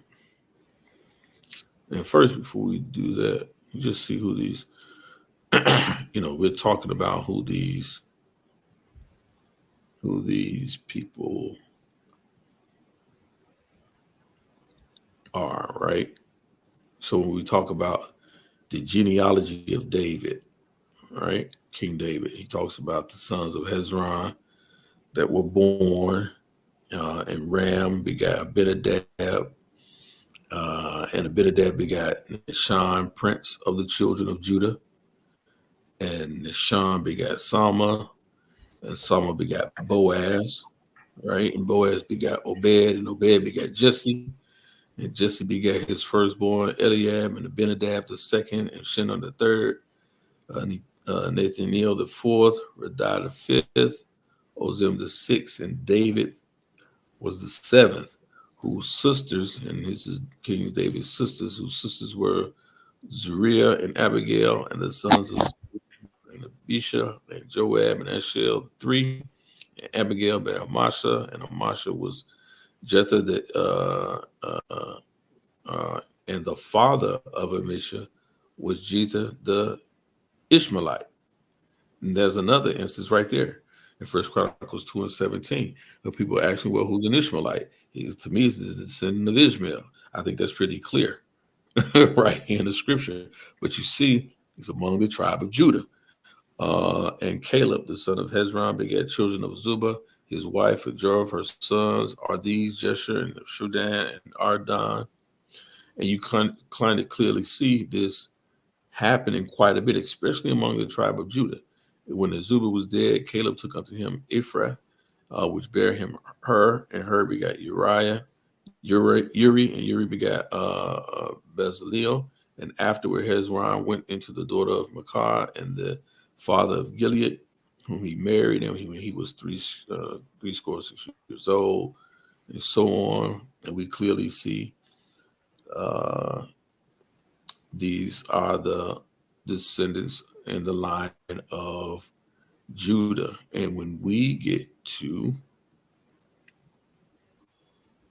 Sheshan, and Sheshan gave his daughter to Jarha, his servant, to wife, and she bare him Ate. So verse 34 says, now Sheshan had no sons, but daughters, and Sheshan had a servant, an Egyptian, whose name was Jarha. Now let's see what we can get from that.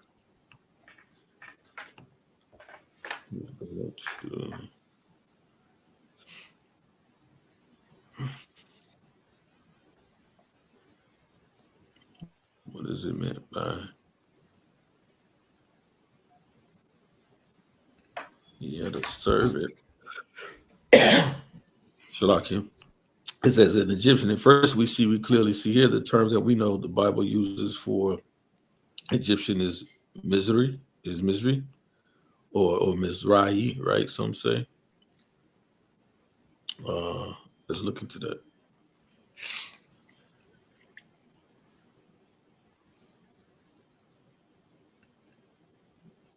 Yeah, Mitzri, right? Adjective.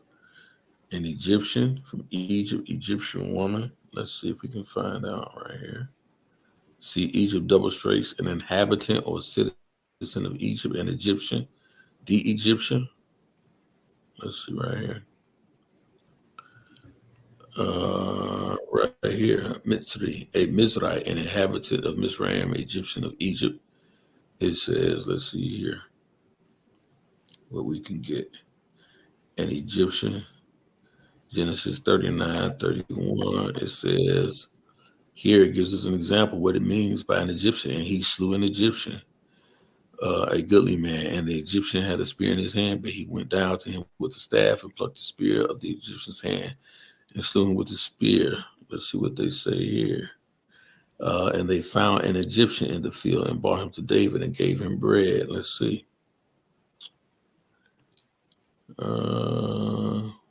Let me see what Genesis 16:01 says. Now Sarah, Abraham's wife, bare him no children, and she had a handmaid, an Egyptian, whose name was Hagar. Now we know they could have used Egyptian for the term of an Ethiopian. They used Egyptian for anybody almost really living in that land, almost any in the land of Africa. But what it doesn't tell us, then the reason why I think it clearly makes it clear that this was not a person of the tribe of Judah, because I think it clearly would have made that difference here. But let's see here. And it came to pass in those days when Moses was grown that he went out unto his brother and looked on his burdens, and he spied an Egyptian smiting a Hebrew, one of his brethren. Now, for me, um, in my studies, when I talk about those who were oppressing the Israelites, I don't believe that these were actual native Egyptians, but I do believe that these were of those, uh, I would say, those Asiatic rulers that had actually come to power um, while in Egypt. The Pharaoh that knew not Joseph, I believe that was an Asiatic ruler that had come in and rise through political power and political strengths, not an invasion, but just a political rising, and through the ranks they rose to the level of power in that land during the time of to the seat of the Pharaoh during the time of Moses during the Exodus. So I believe that is who was in power, not actual native. We would consider native Egyptians. Uh, if you're following me on that. So as I go through these different connotations of Egyptians, it says, even here in 1 Samuel 30 and 13, it says, and David said unto him, to whom belongest thou? And whence art thou? And he said, I am a young man of Egypt, servant to an Amalekite, and my master left me because 3 days ago and I feel sick. Again, that's another reference to Hagar. Let me go down.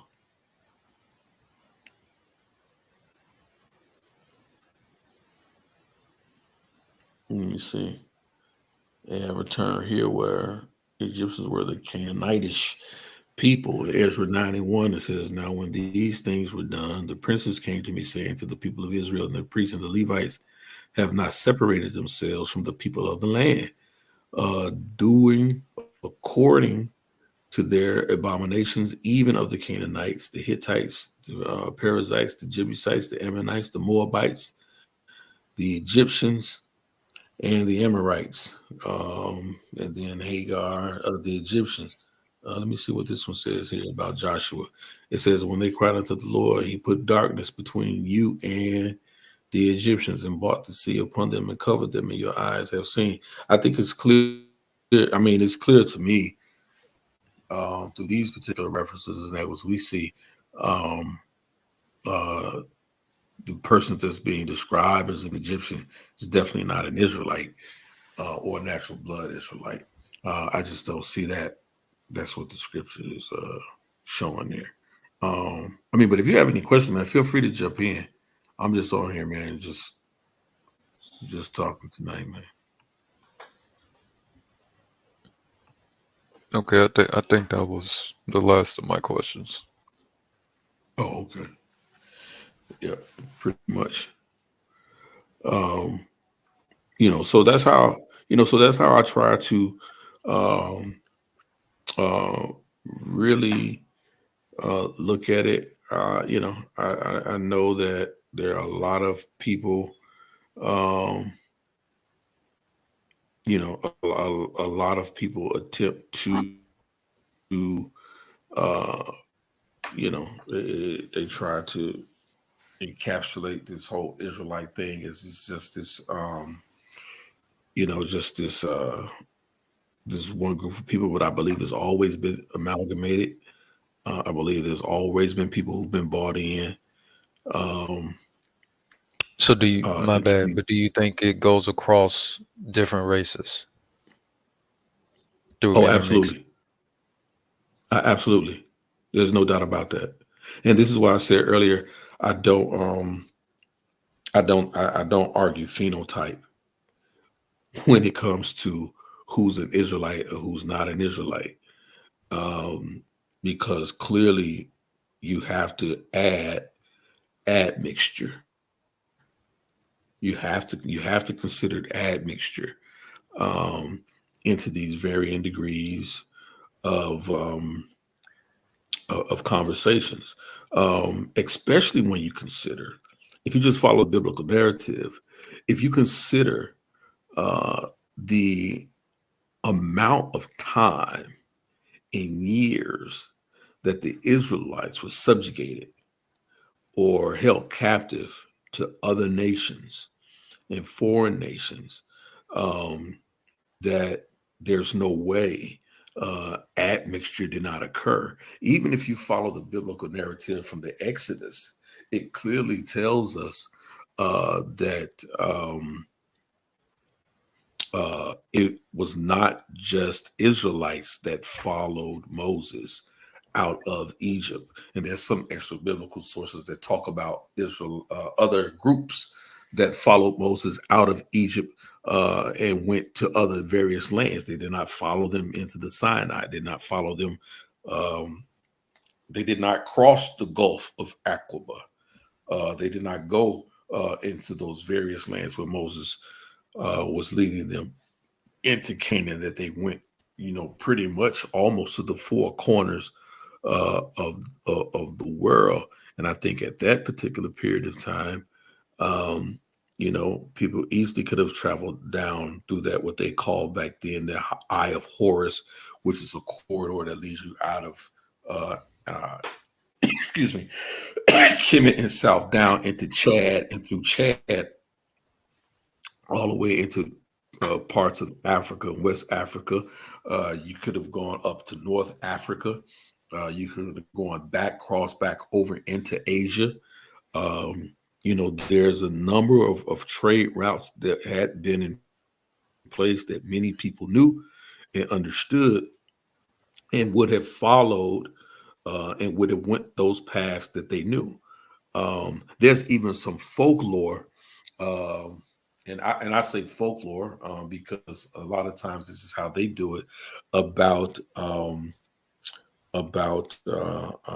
that the Scottish themselves actually attribute themselves sort of their foundation being a part of the Exodus, where there was during the time of the Exodus, there was an Egyptian princess by the name of Queen Skoda, and Skoda was married to a foreigner, and they set sail with people who sort of identified themselves as the Tuath de Dan, or the tribe of Dan from Africa, as seafarers. And the Bible kind of gives us that sort of narrative that when Israel was in a great battle early on, it says that one of the reasons why the tribe of Dan was cursed because they refused to leave their ships, and they watched the Israelites fight while they were in their ships. And because of this, the tribe of Dan was cursed. But it also tells us that the tribe of Dan was sort of considered, they were called the serpent tribe, right? That was their moniker, because they were short in stature. And because they were so short in stature, they marched in a single file, and it sort of looked, it gave the illusion, or it gave them the understanding of, reminding them of how a snake or serpent looks as it crawls through the sand, and it just leaves sort of like this straight line. So they marched so closely in that way, and so they were referred to in that manner. And so, but the Scottish, and this is how you get the name Scotland, right? From Princess Skoda, and like I said, it's part of their folklore. But they make a connection to the Exodus, and they make an actual African connection, that they married sort of this king from this sort of the king who had traveled from a great distance, and married this great this Egyptian princess Skota, right? And this is how they named their land Scotland, right? So like I say, it's part of their folklore. So again, circling back to your question, I don't see Israel or the Israelites throughout history just being only of one specific race of people. I think that's a very uh, fallacious argument and a very disingenuous argument to have Yeah, because scholastically. even I'm sorry, but even on some of those Egyptian paintings, there was one painting showing Hamites. There was a very dark skinned one, and then there was a white one right next to them. They were wearing the same Mhm, clothes and like the same mhm. thing or whatever. So I could see what you're saying. And even there's like ancient dark skinned white people that were considered Hamites, even though you would Absolutely. mainstream think that Hamites were only Africans or like a sub-Saharan African with Yeah, 4C hair, absolutely. wide nose and lips and stuff like that. But I think even Arabs, some Arabs might be Hamites or like Asians or whatever. So Yeah, and even the term Arab itself, to a degree, just on a remedial understanding of it, just means mixed blood. It's talking about admixture, right?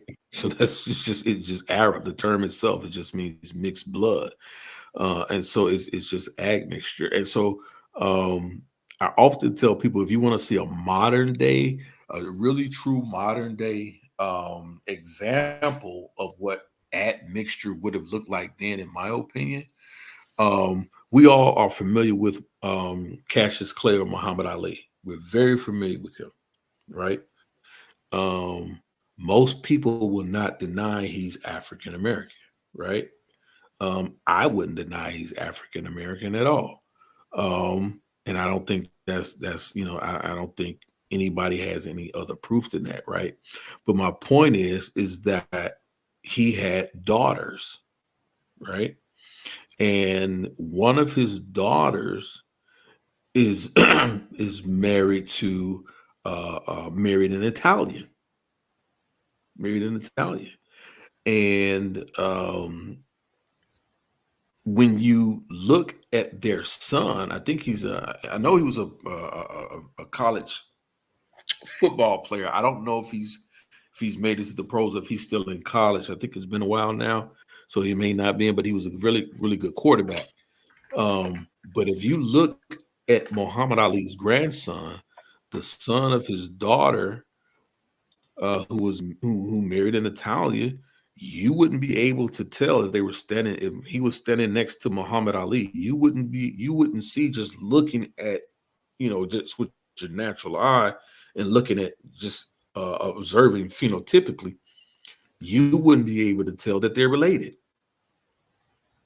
because he looks like a full like a product of two Italians, and I'm not talking about Sicilians. I'm talking about like Italians, right? Um, you would be able to tell if you just actually just looked them up. But can you tell him he doesn't have African American ancestry? You can't say that. You see what I'm it kind of saying? looks Mexican. Yeah, you see what I'm saying? Yeah. If you take a look at him, like, and you put him next to if you're looking at it now, looking at the picture of him now, and you put him next to Muhammad Ali, Yeah, there's I'm no way looking you now. there's no way you would be able to tell he's related to him phenotypically. And I believe that's the same thing that you see among Israelites, simply because of the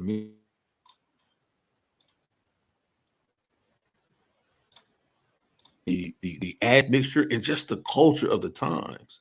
A lot of people, um, a lot of people, um, a lot of people simply just um, can't get that. This is not a phenotypical argument to make, right? You lose that, right? Just culturally speaking, a lot of times trade just didn't include goods and services, but it also included human beings, women, right? A lot of times, and so, um, sometimes, we just have to, allow for the true understanding of what these things, what they really are, right? And not really try to paint everything with a broad stroke. Um, you absolutely just lose the full. To me, you lose the full understanding of what the principles of the biblical narrative of what the Bible is trying to teach. You lose that. And I think even if you study the biblical narrative, their wives were from different cultures, were from different backgrounds. So there's no way that the 12 tribes of Israel would have they wouldn't have looked like an ad mixed a family of ag mixed family. It's just it's just crazy to make these arguments today. I know a lot of people do that for whatever the reasons are, mainly because they have a anti-European stance. When it comes to identity and culture and what belongs to us and what doesn't belong to who and what doesn't belong to this person. But I think it's just a very disingenuous argument to have. So I'm not one of the ones that follows those particular types of labels or ideologies.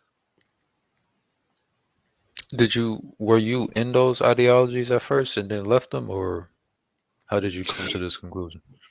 I came to the conclusion, first of all, through study. I grew up.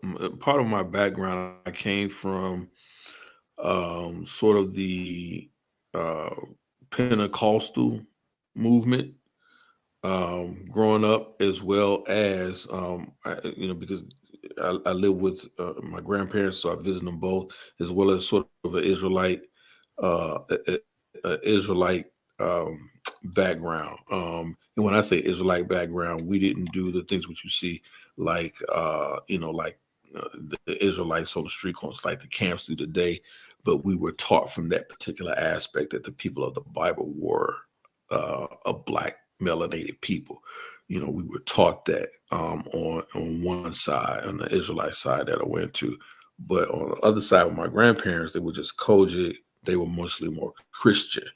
And so my studies throughout the years led me to where I am now.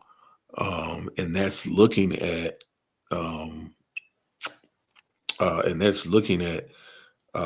anthropology, geology, geography, um, genetics. And I'm not the greatest in studying genetics, but I do believe that it's a viable science. With that study again, like I said, really anthropology, and then really looking at what is laid out in the Bible and placing it in a way that is actually what is actually given us. And what is actually given us is that things were occurring in specific parts of the land. Some of the things, a lot of the things that during their time they could not explain naturally, so they did create specific phenomena for that, which included some religious beliefs. But I do believe that some of the things that they experienced and that they received, some knowledge that they received, came from a divine power, a divine knowledge, a consciousness that I refer to as Yahweh, or I refer to as God, because I see this entity constant through throughout history and throughout time. I know they talk about man scientifically, or at least Homo sapiens sapien has been, has been around for at least 200,000, between 300,000, 250,000 or so years. And the oldest religions or belief systems that we see is animism and shamanism, right? So there's always been, as far as we know, scientifically, man has almost always had some type of spiritual belief and understanding how he views and accepts the world around him, and try to explain life and death, right? And I think, life and death is shown in what things that we see in nature, with the different changes of the seasons. We see it naturally. People live and people die. Those things have been experienced, as long as man, uh, we know it, as long as man has been on the earth. I don't hold to the 6,000 year creation that most people try to do in the biblical narrative. I don't believe the earth is only 6,000 years old. I don't believe that at all. I don't believe man is only 6,000 years old, beginning with the story of Adam and Eve. I believe there's two creation accounts in the Bible. And I believe that when we talk about Adam, specifically coming down through the biblical narrative, it's we see the founding and the creation, the lineage of a specific bloodline. There's a specific bloodline that occurs there that we get, from Adam to Abraham, from Adam to Noah to Abraham to Moses, and all the way down through Yeshua, or some say Yahweh Shai, or some say Jesus Christ. So I believe that's what we see in that term. So that's how I came to those conclusions. I'm an avid reader of academic studies and things like that nature, and scholarship when it comes to anthropology. And like I said, these things are always changing and evolving. They're always building. New things are being found every day. But I don't believe that they dismiss the biblical narrative. If nothing else, I think that it sort of proves it. But I do understand that the Bible is written from a specific group of people, so it's written from a specific point of view. So with that understanding, I don't have to dismiss it. I hold it to be truth. I believe there's allegory in it. I believe there's truth in it. And so so that's how I really got to my understanding of those things, in dealing with the different groups that we see in the Bible. Okay. All Yeah. right. I think that's my last one. Okay. So Yeah. So, man, if you haven't already, please, like, share, and subscribe to the channel. I try to do teachings where where people can actually build off of. They can actually follow. For study, interest in studies. I deal with different things. The conscious. I have a variety of topics on this channel. I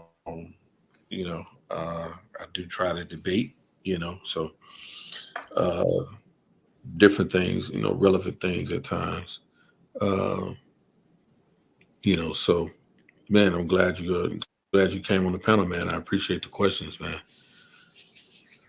yeah, I just wanted to get a more clear understanding from you. So I Yeah, was I hope able I to made a get little that. bit of sense.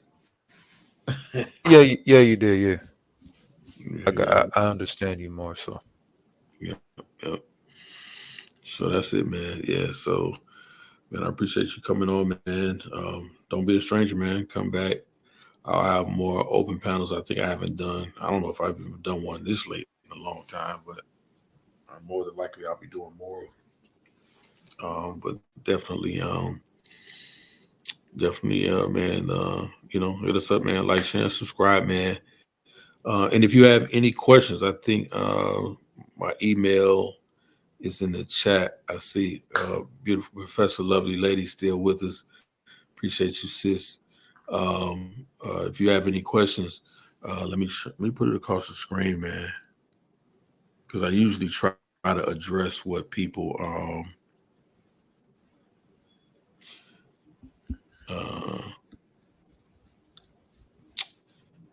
I usually try to address the questions people ask, and that's usually the topics I really try to bring out and really deal with.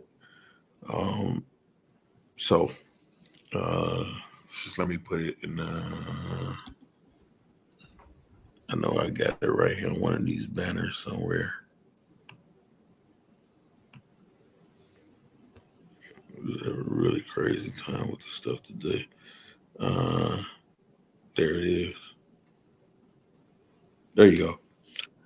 So, man, you can email me at speaknazareth@gmail.com, man, for any questions or just any topic, man. It's anything, man. I'll try to address it and bring it out.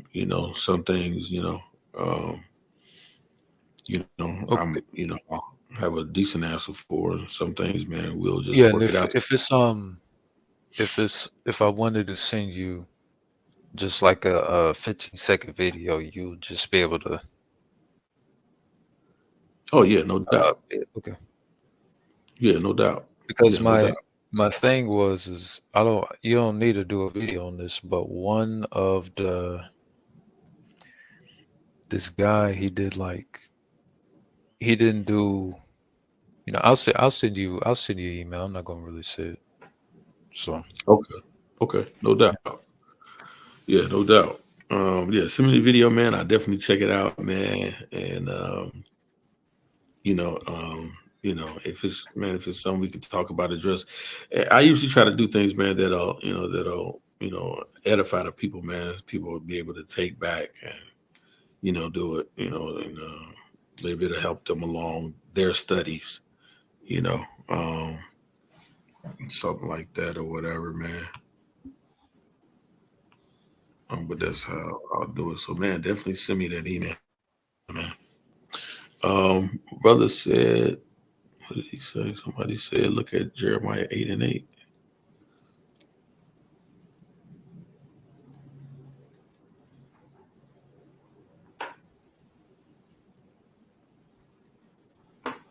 Let me see. Somebody said Jeremiah 8:8. Come on.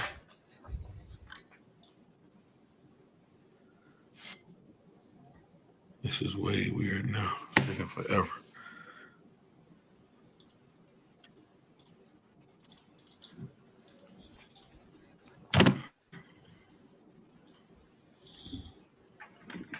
This your current page showing Jeremiah 8:8. Keep your current page showing. He wants me to go Jeremiah 8:8. Okay. Let me see what Jeremiah 8:8 says.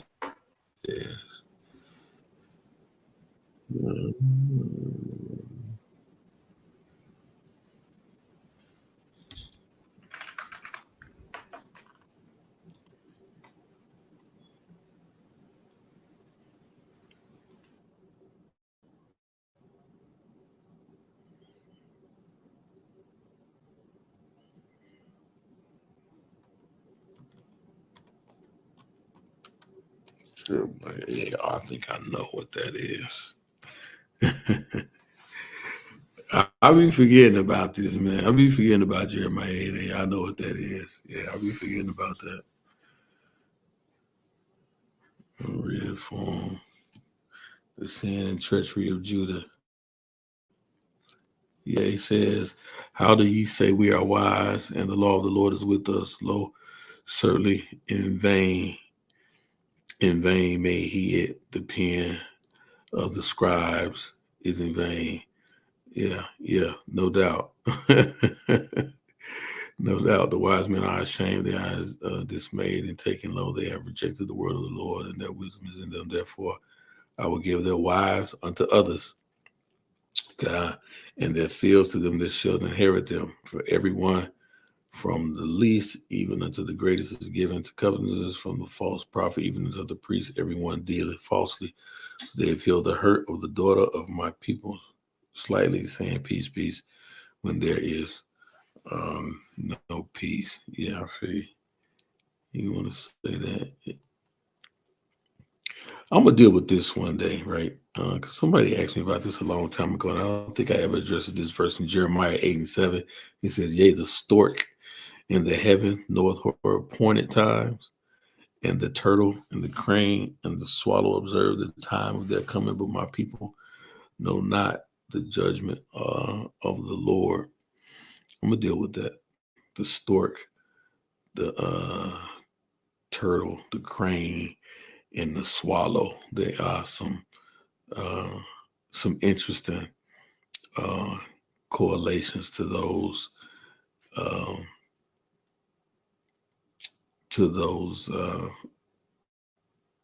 animals, to those that wildlife, those fowls we see in nature: the stork, the turtle, the crane, the swallow. Yeah, those things are it's very interesting. I'm gonna bring that out one day, man. I haven't done that.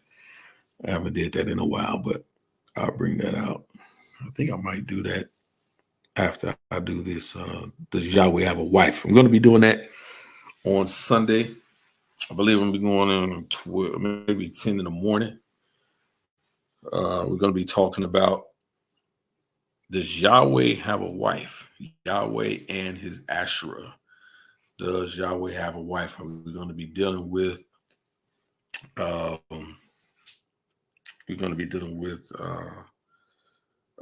some archaeological finds. We're going to be dealing with some primary sources in regards to that Asherah, uh, uh, and was it not the wife of God?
Shalom, shalom. I'm back. I don't know what happened. Had a glitch in the matrix, man. I don't know what happened.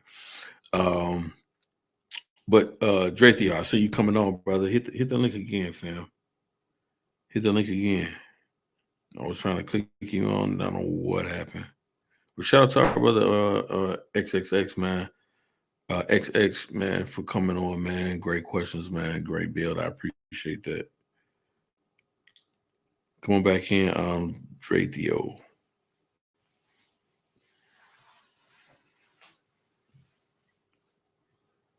I see he was trying to get in.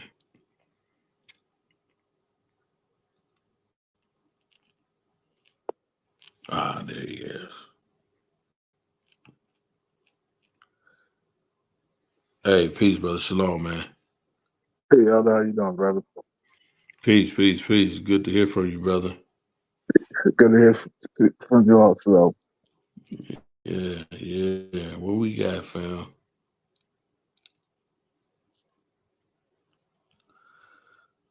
I lost him again. I don't know what happened. Hit the link again, fam. There you go.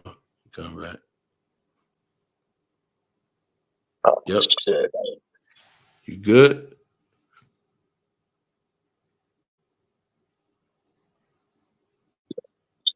Hey, can you hear me? Yeah, I can hear you.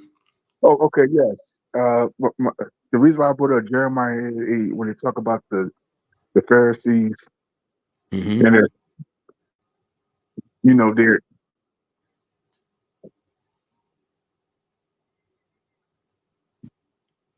I'm getting yes, the lion pen of the Pharisees. If you look at any Hebrew Mm-hmm. word, you see diacritic marks underneath it, right? It's like Mm-hmm. the Mm-hmm. dots and the dashes. Mm-hmm. So if you Mm-hmm. say if I'm a Pharisee and if I'm writing and I don't put the marks, would the Mm-hmm. word still mean the same? No.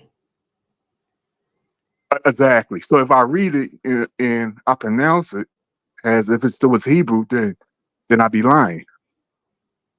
True. That's a fact. Exactly. Never thought about it Exactly. like that. Never thought about it Exactly. like And that. But you're right. that, you see what I'm saying? And that's the same Yeah. way with today's language, with the English. It's the same exact Mm-hmm. thing. It's not Mm-hmm. displayed properly. So it doesn't say that. It's a lie. Mm-hmm. And that's why I brought that up to your attention. Yeah, But that's a look great deeper point. into it because you can't do that. I can't write it without putting the dots and dashes underneath it because you don't know what that word means. You don't know Right. what Right. You don't know you the so context you just or assuming. nothing. Yeah, you Exactly. So just you just assuming. assuming. Yeah. It's the same way when we look at these numbers. Like any number Mm. you look at, you need a period. So with the 10 base decimal system. So you see Mm-hmm. 123, you don't know what that means because there ain't no period. You don't know is it Mm. in the whole numbers or in the tenths or the hundred column? You don't know. So you Right. guess. So when we Right. looking, when we reading, we just guessing. We're not reading everything properly. So everything you look at, it's the same thing. It's the same exact thing from the past. I can show you this even back in the nail form. It's the same language. The same thing that they did back then, they doing it now. And that's why I said that about the lion pen of the Pharisees. If they don't, and what Jesus said, he did not count to change or fulfill, I believe he was speaking about the writing. Mm. So what are you That's saying an then? amazing You know, point. yeah, look into that, brother, if you can. Yeah, Like I can prove it. that's an amazing point. That's an amazing point. I'm gonna have to. You gotta hit. You got my email. You gotta send me a time when you're available to come on, so we can go. We can go through it, and I'll let you go in, and I'll tell you what I bring to it, and you go in because I would love to hear more about that. I think that's a very interesting topic. Actually, a fresh topic. Not too many people even bring out or talk about. And you just showed me something I didn't even think about because if those the cool points are not there, it definitely changes the context of the topic. And so therefore, it's not gonna say what it's saying. And I not only just that, they breathing marks. They represent mm, breathing marks. Even the what they call it in the Sanskrit, they use Dajan, DAN, they breathing marks. So okay. they format your name and they don't put no period there. But people look at the period Mm, like it don't mean nothing. No, that period means it's a sign that you live in. It's a sign of breath mm, because mm, it's not properly formatted. That's why we look at anything and show me something with like a period in it. Like you may see a paragraph, and you may see a one pyramid there, but it's still not properly formatted in English. Like so, right. when you look at the NBA jerseys, look at it. It ain't no pyramid. It's all capital letters. Look, it, look at the numbers. It says nothing by law. It means nothing by law, by the way it's formatted and displayed. And that's why I brought up Jeremiah 8 and 8. It's the same Yeah, thing. yeah, It's a yeah, trick. yeah. No Oh, doubt. this is another thing also I want to bring up because you know how they say oral tradition. Now, oral tradition, they mean illiterate. Mm-hmm. If you look at oralism, they said it's for deaf people. Mm, Oralism, like yeah, look at the word oralism. So mm-hmm. if we watching a basketball game and I say Jordan dropped 23 points, what am I reading? What am I looking at? Now, when you Mm-hmm. look at the jersey, you can apply this to anything. When you look at the jersey, it's not displayed in English. So what am I saying? That's oral Mm, tradition. I'm not reading English. If I go to McDonald's, is that in Mm, English? No. When I'm reading, that's an oral tradition because it's not displayed in English. So how I'm reading English, but it's not displayed in English. It's a trick. got you. That's a great point, man. That's a great point that you make it and bring it out, man. And you got to send me an email. Just shoot me an email. You got my email, man. Just shoot me an email, Yeah, I and got you. I got you. so we can do this sooner rather than later. Cool. Yeah, because I think that's man, that's an important thing. I think everybody needs to really understand Yeah, yeah. So about even oralism, how we study. Yeah. right? It exists today. They keep changing. They play word games, but everything exists today. It's the same thing back then, the same thing today. Look at the stop sign, what it says. It's not English. So when I'm speaking Mhm. oralism. I'm not speaking English. You're God. uttering it out your mouth. It's a trick, but in your mind, you believe it's English because they told you that lie for so long. It sounds like hell down here. Right. Yo, seriously. Look, Yeah. matter of fact, look at how can you write English? They're gonna tell you in the sentence, the Mm, beginning and the end. It's the end of the period. You know, mm. it's a length. It's just like basketball, football. They got periods. It's the Yeah. ending. So when you writing, where does it end? Right. Wow. You gotta Okay. punctuate it correctly. You got to, or You it got means nothing. it means nothing. I got you. I got you. I mean that's yeah, man. Yeah, let's do that. Let's do that. You can yeah. When you send me an email, we gonna throw some stuff back and forth, man, and we're gonna do this sooner rather Okay, than brother. later. I All definitely right, want thanks a to do lot. this, man. Hey man, I appreciate you coming on, man, and I appreciate your support, man. Um Man, hey man, I just appreciate you, man, throughout the whole year, bro. Um, a lot of you are on here, man, and I appreciate you guys, man. So, especially with the knowledge you bring, and the support that you send, man, I appreciate it, man. Thank you. Yeah, thank you, brother. Yep, yep. Hey, peace, shalom, man.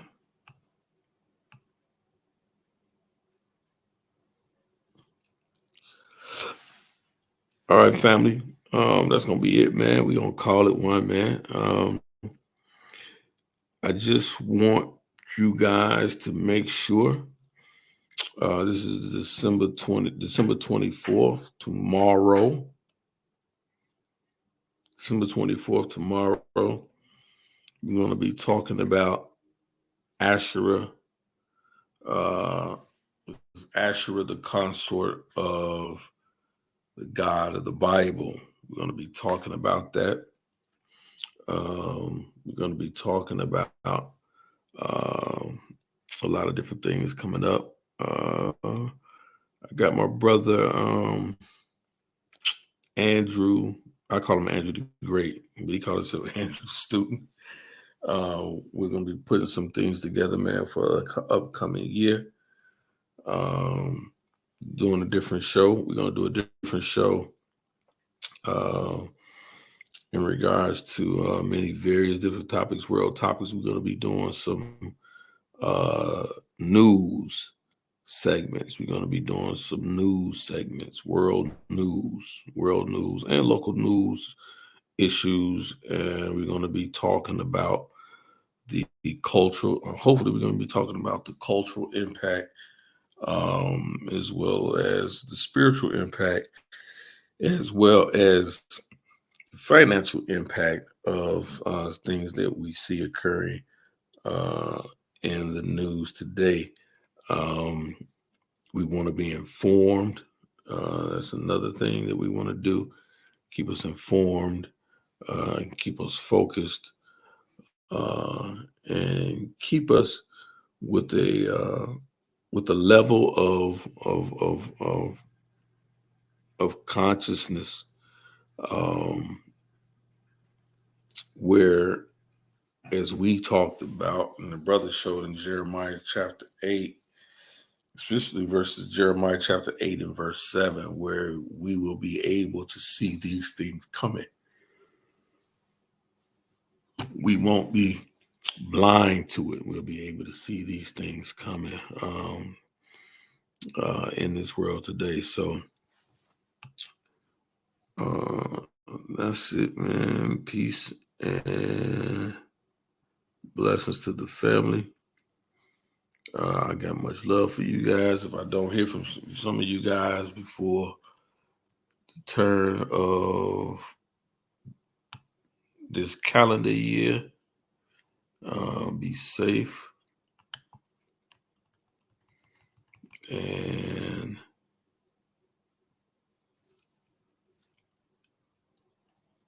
stay blessed. May Yahweh keep his arms of protection around you as you go to and fro and travel to your various destinations. Hallelujah.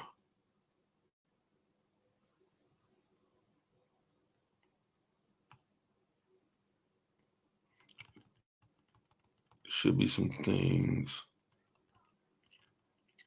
we got going on too. But other than that, peace and blessings, family.